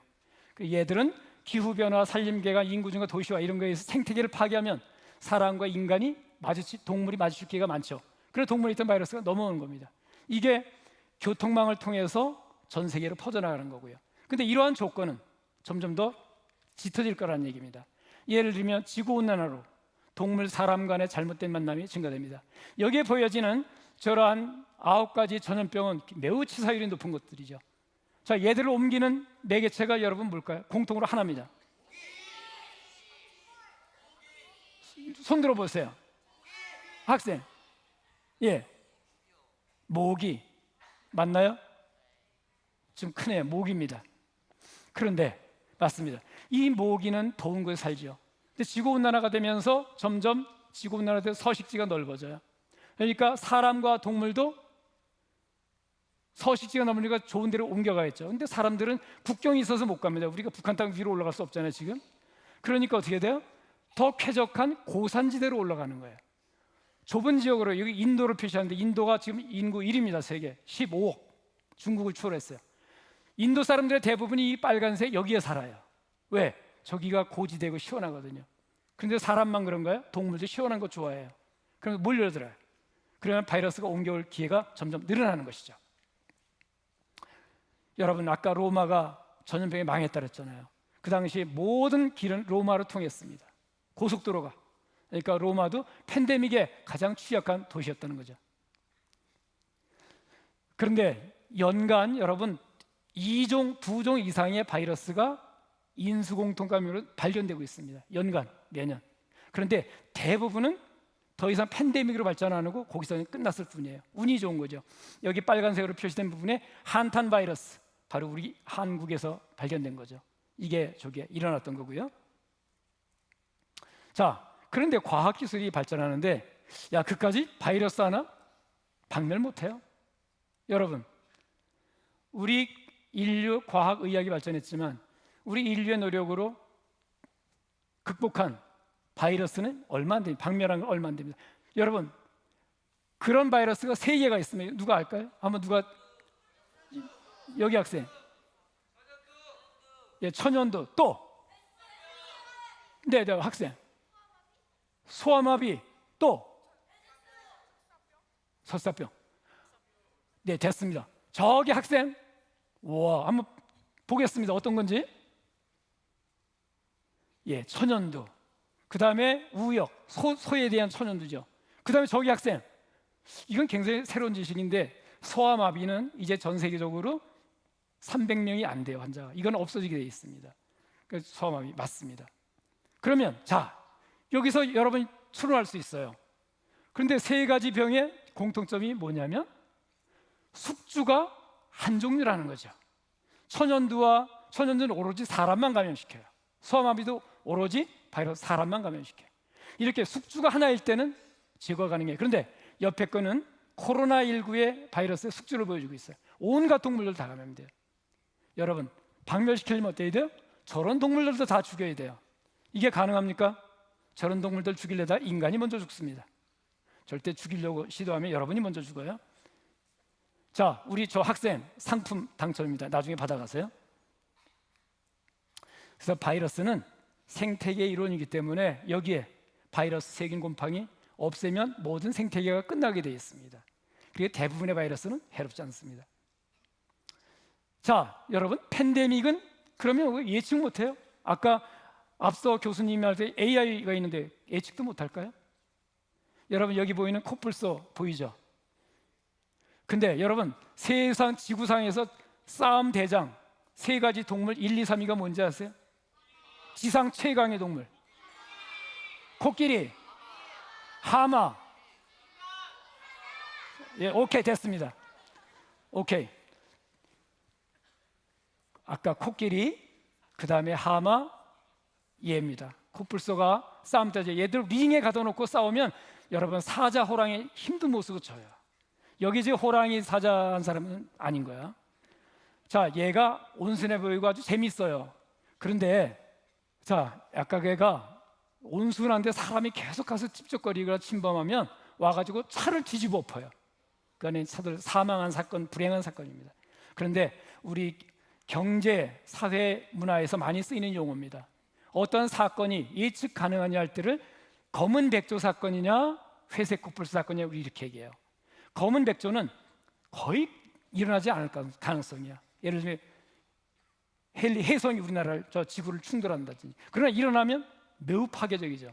그런데 충분히 예상되지만 쉽게 무시하는 현상, 위협. 우린 얘를 회색 코뿔소다 이렇게 얘기를 해요. 그러면 여러분, 내가 문제를 한번 드리죠.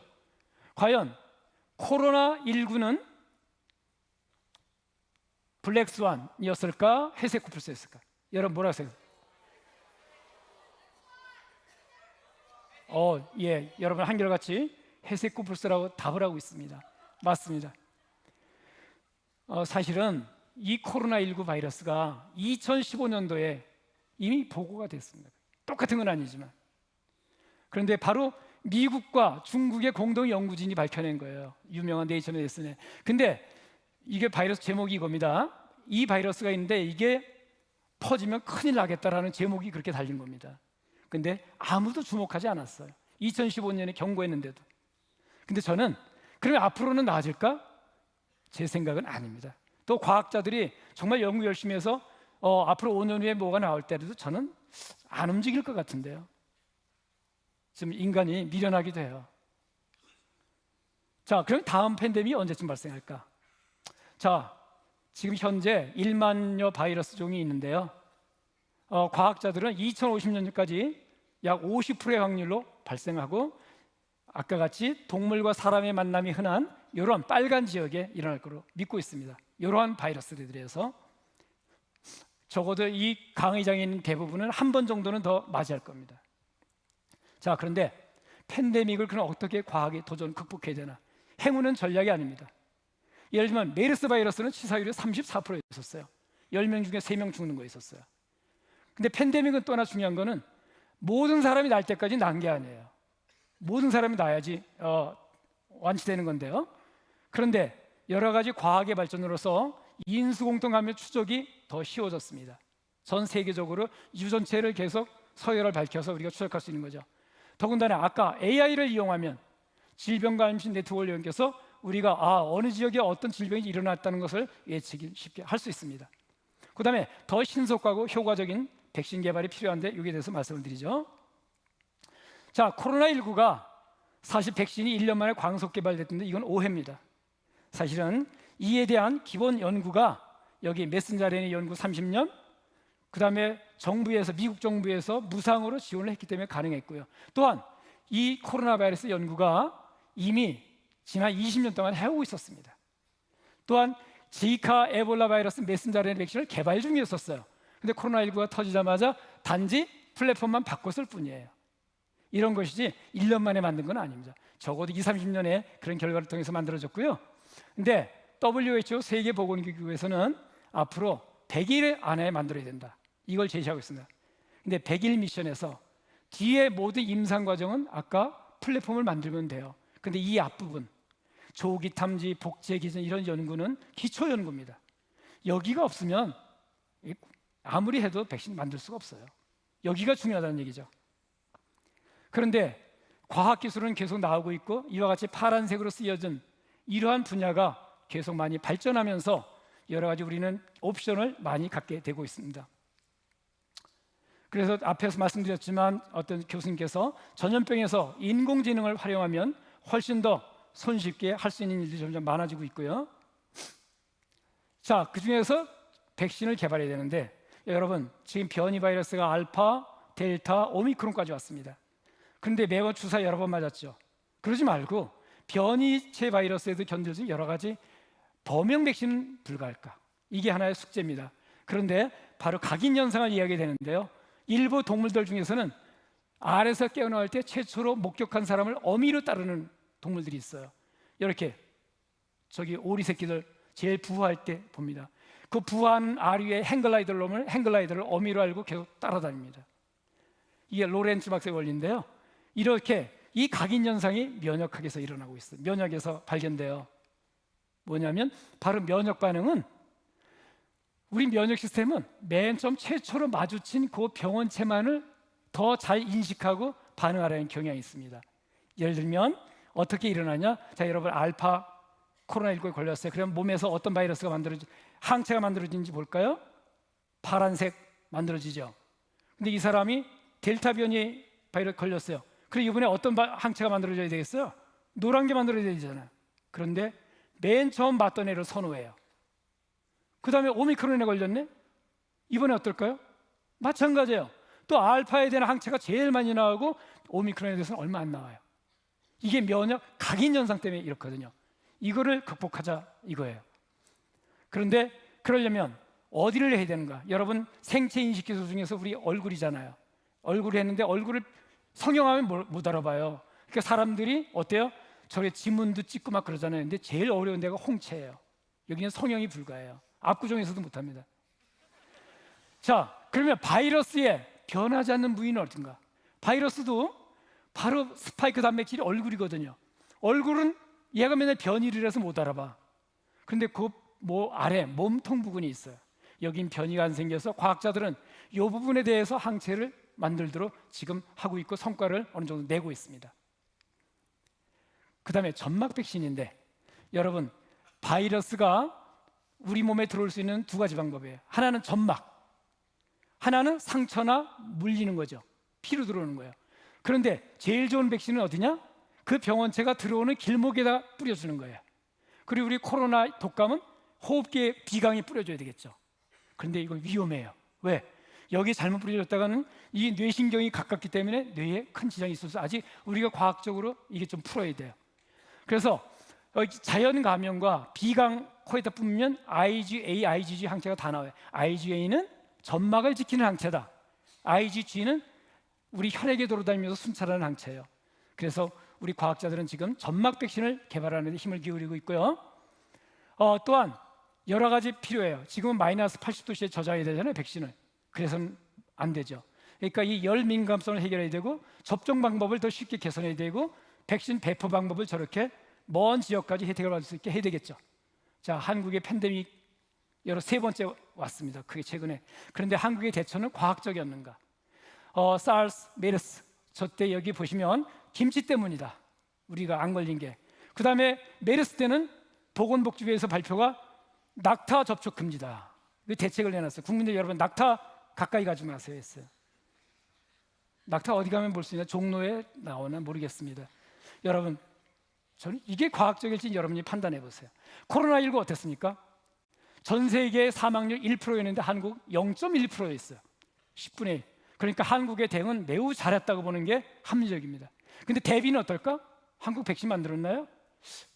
전염병에 대한 예산 늘리고 있나? 글쎄요. 자, 우리 한국이 열심히 노력을 했는데 코로나19 백신 개발에는 실패했습니다. SK바이오사이언스 만들었는데 이미 늦게 해서 접종까지 실패했습니다. 그런데 백신은 돈이 없는데요? 경제가 약한데 아닙니다. 한국 경제 규모 10입니다. 그런데 한국보다 경제력이 훨씬 낮은 쿠바, 튀르키예, 이란은 백신을 개발해서 성공이 효율 높은 백신을 개발해서 마쳤습니다. 이거는 백신은 온 국민과 정부의 의지 문제입니다. 그렇게 고도 테크닉이 아니에요. 한국에서 아마도 이런 빨간 바이러스, 버냐 바이러스인데요. 한탄크림, 라사증 이런 바이러스가 유행을 하고 있고 앞으로 터지면 이건 우리가 해결해야 돼요.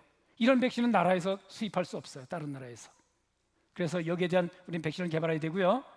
자, 거의 마지막에 왔는데 1951년분에서 바이러스 면역분에 노벨상이 24회가 나왔습니다. 여러분, 이걸 보면 알겠죠? 여러분 여기 우리 영재 학생들 노벨상 받으려면 뭘 해야 될 것 같아요? 통계학 가능할까요? 좀 이따 화학, 물리? 거긴 너무 어려워요. 발견될 게 다 발견됐어. 그런데 다행인 거는 여러분 팬데믹은 계속 오게 돼 있습니다. 여러분에게 기회를 계속 줄 겁니다. 그런데 제너와 파스테르는 그 위대한 업적에서 노벨상을 못 받았어요. 왜? 그래요. 1901년부터 시작되는 이분들은 죽었어요. 근데 우리 모두 나 같은 사람은 이분 덕분에 지금 여기 이 자리에 있는 거예요. 그래서 제가 월계관을 지금 씌워드렸습니다. 자, 마지막으로 여기서 그러더라고요. 주최 측에서 여기 우리 후학들에게 한 가지 좀 해줄 말이 없냐. 근데 제가 진심으로 생각하는 거예요. 여러분, 저는 생각의 크기가 나의 한계를 결정한다고 생각해요. 절대 천재가 과학하는 거 아닙니다. 평범한 사람이 충분히 할 수 있고요. 그러면 이 내 생각을 키우는데 보통 우리 이 예를 들어요. 코이라는 이 물고기는 흥미로워요. 이놈은 어항에 키우면 성체 크기가 5 내지 8cm. 이놈을 수족관으로 옮기면 25cm까지 자랍니다. 강물에 풀어놓으면 1m까지 자라요. 바로 주변 환경과 나의 의지가 나의 한계를 결정하는 겁니다. 너무 스스로 여러분 나 여기까지밖에 안 된다는 생각을 버려야 되는. 그럼 어떻게? 이렇게 점프하려면 저는 여러분 가장 좋은 방법이 세상에 대한 식견을 넓히고 나의 꿈의 크기를 넓히는 방법이 저는 이거라고 생각해요. 여행 독서예요. 여행을 통해서 다른 사람들은 어떻게 생각하고 어떻게 하는지, 또한 독서를 통해서 세상 사람들이 이렇게 생각했던 걸 여러분 하길 바래요. 저 교수님 지금 대치동하고 숙제해야 되는데 무슨 저런 소리 하고 있나. 여러분 대치동에 계속 앉아있는 사람 중에 공부 잘하는 사람 못 봤어요. 자주 쉬어주고 휴식하고 해야 돼요. 마찬가지. 내 말 믿으세요, 여러분. 조금. 그런데 독서를 내가 어디서 전문가들의 의견을 들어보니까 독서를 교수님 저 핸드폰 보고 맨날 하는데요. 핸드폰으로 읽는 건 독서가 아니라고 그래요. 즉 직접 책으로 읽어야만 논리력이 생긴답니다. 그게 가장 큰 차이래요. 그 전문가가 한 말을 제가 인용하고요. 오늘 여기까지 하는데, 자, 전염병에 과학이 맞서서 우리가 이만큼 있는데요. 사실은 과학보다 더 중요한 것은 바이러스, 세균과의 공존입니다. 이게 진짜 대책이지 과학은 어쩔 수 없이 대체해야 되는 겁니다. 오늘 여기까지 하겠습니다. 감사합니다.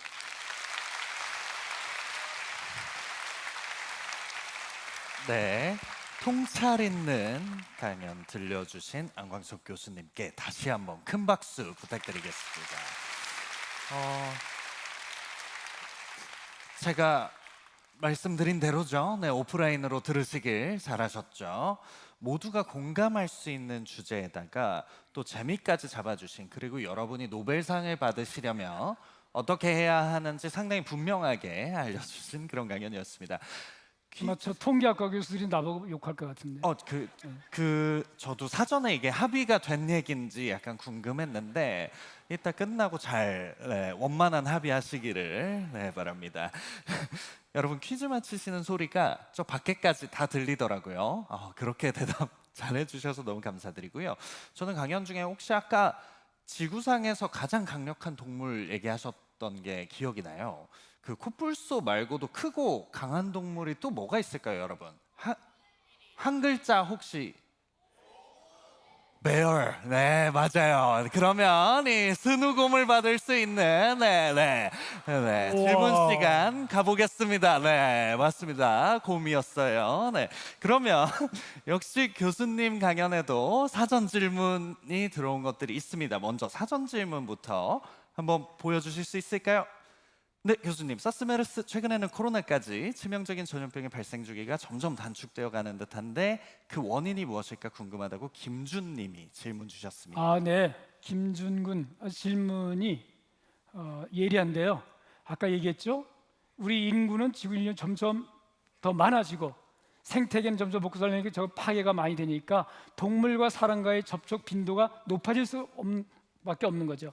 이렇게 되는 한은 팬데믹이 점점 주기가 짧아질 수밖에 없는 겁니다. 네. 예. 그 주기가 짧아지고 팬데믹이 올 때마다 또 노벨상의 기회가 여기 여러분들이 받을 자주 오는 거군요. 네, 답변 감사드립니다. 그리고 또 다음 사전 질문 보여주시면 감사하겠습니다. 코로나19 팬데믹이 심각한 상황일 때부터 들었던 의문인데 왜 과학자들은 치료제보다 백신 개발을 더 우선시하나요? 오히려 치료제를 개발하는 것이 전염병이 퍼지는 것을 더욱 효과적으로 막을 수 있지 않을까요? 라고 정다진 님이 질문 주셨습니다. 자, 정다진 님은 좀 이쪽 분야 잘하는 것 같은데 일단 여러분 치료제와 백신의 차이를 먼저 얘기해야 되겠죠. 이거 같은 게 아닙니다. 백신은 질병으로부터 원천 보호하려고 하는 게 백신이고요. 치료제는 일단 걸렸는데 걸린 거를 어떻게 중증을 완화시키고 나을까? 이게 치료제입니다. 그런데 일단은 백신을 개발해서 멀리 퍼지지 않은 환자 수를 줄이는 게 중요한 거죠. 또 백신을 맞으면 아프긴 아프지만 덜 아프거든요. 근데 치료제는 바이러스 세균은 전염병이잖아요. 근데 치료제라는 거는 어떤 거 투여했을 때 우리가 그래 효력이 좋네? 이게 한 나자 70% 나아졌어. 오늘 30%는 괜찮아. 이래가지고는 안 되는 거예요. 바이러스는 어떻다고요? 폭발성이 있기 때문에 100%가 나야 돼요. 근데 100%를 날 수 있는 약을 개발하는 건 매우 어려워요. 그래서 여러분 치료제 개발은 정말 어렵습니다. 또 비용도 훨씬 많은 거고요. 네, 치료제와 백신의 차이부터 짚어주셔서 너무 유용한 답변이었습니다. 혹시 사전 질문 하나 더 볼까요? 이상적으로는 첫 전염병이 발생한 지 100일 만에 예방접종을 시작할 수 있게 된다고 하셨습니다. 이렇게 빠른 시일 내에 백신을 완성시키면 여러 부작용이 따를 것 같다고 생각되는데 이에 대한 것과 현재 이러한 기술이 상용화될 수 있을 만큼 개발되었는지 궁금합니다. 이정민님 질문입니다. 이정민 씨 아주 고맙습니다. 내가 시간이 아까 쫓겨가지고 거기다 설명을 자주 했는데 보충할 수 있는 기회를 아까 말씀드렸지만 WHO 세계보건기구가 주창하는 100일 미션은 보통 바이러스에 대한 이제 기본 연구 이게 어떤 바이러스인지 알아야 될 거 아니에요. DNA, RNA 서열이 어떤지도 알아야 되고 항원이 뭔지도 알아야 되는데 이건 이제 기초 과학이죠. 근데 뒷부분 임상 1, 2, 3 실험 그다음에 공장에서 생산하는 건데 이 뒷부분은 병원처의 종류에 상관없이 이미 딱 플랫폼을 짜놓을 수가 있습니다. 이미 이거는 쉬워요. 그런데 앞부분에 그 연구 있죠. 그 연구도 이미 정확히 어떤 바이러스가 올지는 모릅니다. 그런데 우리나라 같은 경우에 버냐 바이러스 패밀리, 버냐 바이러스에 속하는 바이러스들이 위험한 게 많이 있거든요. 한타한 바이러스는 모두. 그런데 그 중에서 어떤 대표 바이러스를 하나 연구해 놓으면 그에 유사한 바이러스는 서로 구조도 유사하거든요. 그러니까 사르스, 메르스, 코로나19가 사촌이잖아요. 코로나. 그러니까 이번이 쉬웠던 거죠. 그래서 그 부분은 사실은 시간이 걸릴 수 있는데 그거를 평소에 해놔야 된다는 얘기죠. 그런데 여러분, 뭐 딴 나라 예를 들면 미국은 지금 어떻게 움직이고 있냐면 적어도 바이러스의 인수공통 감염 일으키는 바이러스 과가 총 23개의 패밀리가 있어요. 물론 23개의 패밀리를 다 하면 바이러스 종류가 한 1000종이 가까이 되겠죠. 23개의 패밀리에 대해서 대표적인 한 바이러스에 대해서 다 연구를 시작하고 있어요. 그래, 너네 그쪽 연구팀도 한 10개 팀 이거 연구 이걸 하고 있어요. 근데 조금 우리나라는 아직 이런 감염병에 대한 대처가 늦어서 여기에 대해서 어떤 한 바이러스 패밀리에 대해서 좀 잘 손을 못 대고 있는 상황이라서 조금 아쉽기는 합니다. 네, 이렇게 부작용을 줄이려면 평소에 그 사촌지간 연구를 하고 있어야 빠른 대응이 가능하겠네요. 네, 사전 질문 주신 분들이 너무 감사드리고 강연 종료 후에 로비 후 안내 데스크에서 꼭 배열을 받아가시기 바랍니다. 그러면 현장 질문 가보겠습니다. 급습해서 하나, 둘, 셋. 네, 사실 요쪽에 제가 조금 빨리 들어주신 분이 계세요. 요 4열에요. 4열에 요 큰 통로에 바로 가에 그 통로 옆에 앉아 계신 요쪽입니다. 이행입니다. 아래쪽 요쪽입니다. 저기 이제 손 들락말락 하시는 몇 칸 더 앞으로 오시면 회색 여자분 맞습니다.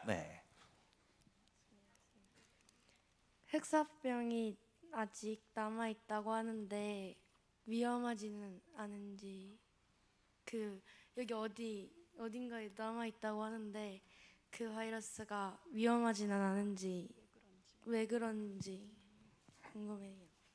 네, 흑사병이 어마어마한 병이죠. 몇억 명을 사망하는 원인이었는데 흑사병은 아까 주변에 있는 세균이 옮기는 병이에요.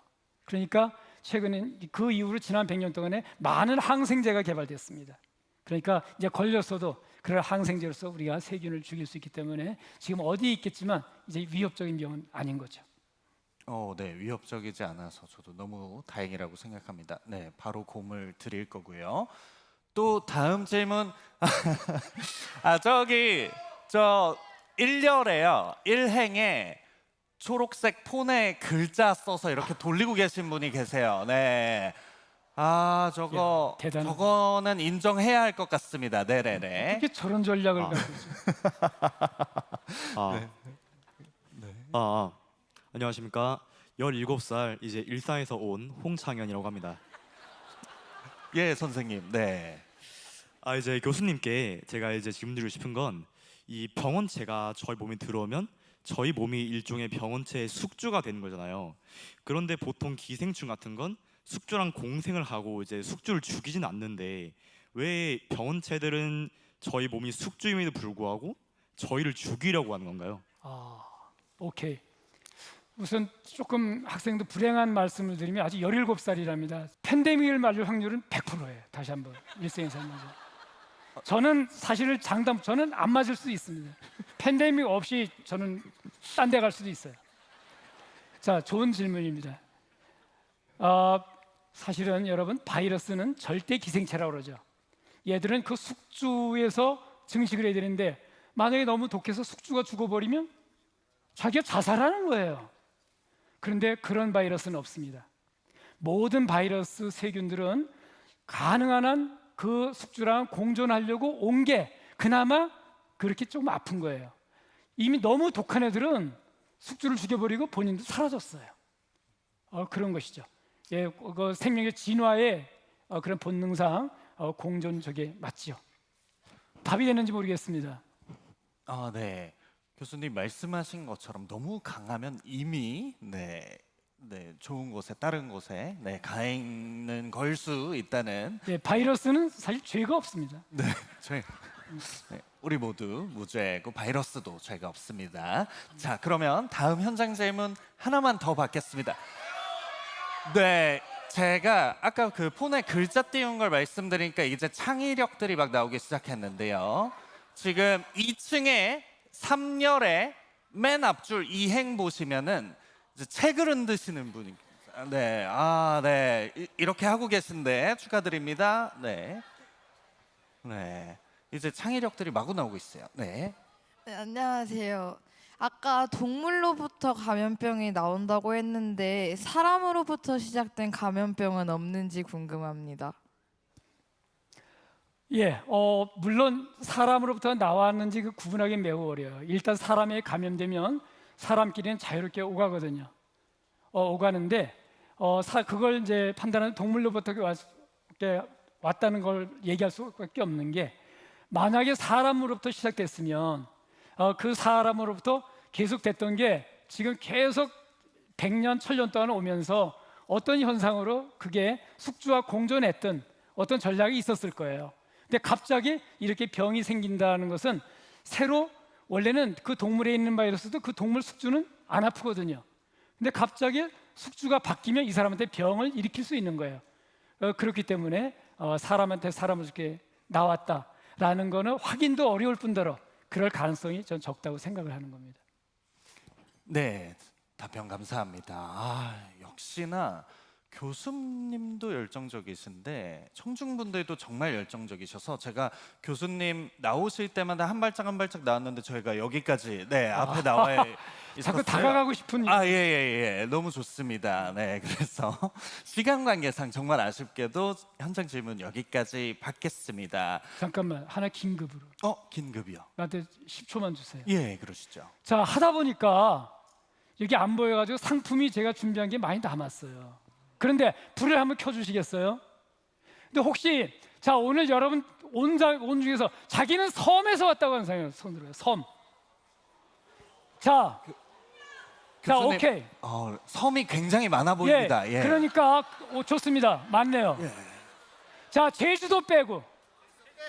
예, 좋습니다. 제주도 빼고 섬에 온 사람들은 이따가 선착순으로 가서 안광숙 교수 강연에 선물 받으러 와서 가서 가져가세요. 알았어요? 근데 너무 일찍 소진될 겁니다. 여의도는 섬이 아닙니다. 여의도 나와서 네, 저도 달려갈 뻔했어요. 저 제주도 자기 아마 주민등록증을 요구할 수도 있어요. 주소를 거기서. 제주를 제한서. 교수님 주민등록증이 없으신 분들을 이지만 그래 얘기하면 줄 겁니다. 예. 주민등록 등본을 준비해 주시면 감사하겠습니다. 네, 교수님 그러면 마지막으로 오늘 공개 강연 해주신 관객분들께 한 말씀 부탁드리겠습니다. 예, 제가 자꾸 시간 초과 죄송한데 정말 제가 여기 이 분에 넘치는 이런 영광스러운 자리였어요. 남다리 느끼는데 왜 그러냐면 제가 저 시골 출신입니다. 저 충청북도의 어느 시골 출신인데 어떻게 이제 오다 보니까 서울대를 왔는데 이 건물이 1984년도쯤에 지어졌어요. 그때 이제 제가 대학 다닐 때인데 여기서 들어와서 이제 청중에서 무슨 행사가 있었는데 보는데 너무 으리으리한 거예요 이게. 그랬는데 어느덧 이게 40년이 지나서 사실은 여러분 이게 내일 모레부터 거의 새로 짓다시피 이게 다 증축에 들어갑니다. 근데 이 자리에서 이렇게 아주 훌륭하신 또 열이 높은 1,500명 앞에서 제가 이렇게 강의할 수 있었다는 게 제가 지난 40년 동안 헛살지는 않았구나. 감히 내가 어떻게 웬만사 이 자리에 못 쓰잖아요. 거기에 대해서 아주 감사했습니다. 네. 이미 많이들 감동 받으셨을 것 같습니다. 그 섬에서 오신 분들 빨리 가셔야 이제 소진 전에 받으실 수 있다는 거를 말씀드리면서 오늘 정말 통찰 있는 강의 해주신 안광석 교수님 박수로 보내드리도록 하겠습니다. 너무 감사합니다. 예, 이쪽으로 하시면 됩니다. 너무 감사합니다. 네. 여러분과 함께한 제31회 자연과학 공개 강연 1부 강연은 여기까지입니다. 긴 시간 강연 함께 하시느라 살짝 화장실 가고 싶으실 수도 있고 기지개 펴고 싶으실 수도 이미 펴고 계셨네요. 네네. 지금부터 잠시 휴식한 뒤에요. 오후 2시 40분부터 2부 강연을 시작하도록 하겠습니다. 2부 강연 진짜 재밌거든요. 그래서 저희가 화장실 다녀오신 뒤에 2부 시작 5분 전인 2시 35분까지는 저희가 좀 착석을 부탁드리겠습니다. 그러면 잠시 후에 뵙겠습니다. 감사합니다.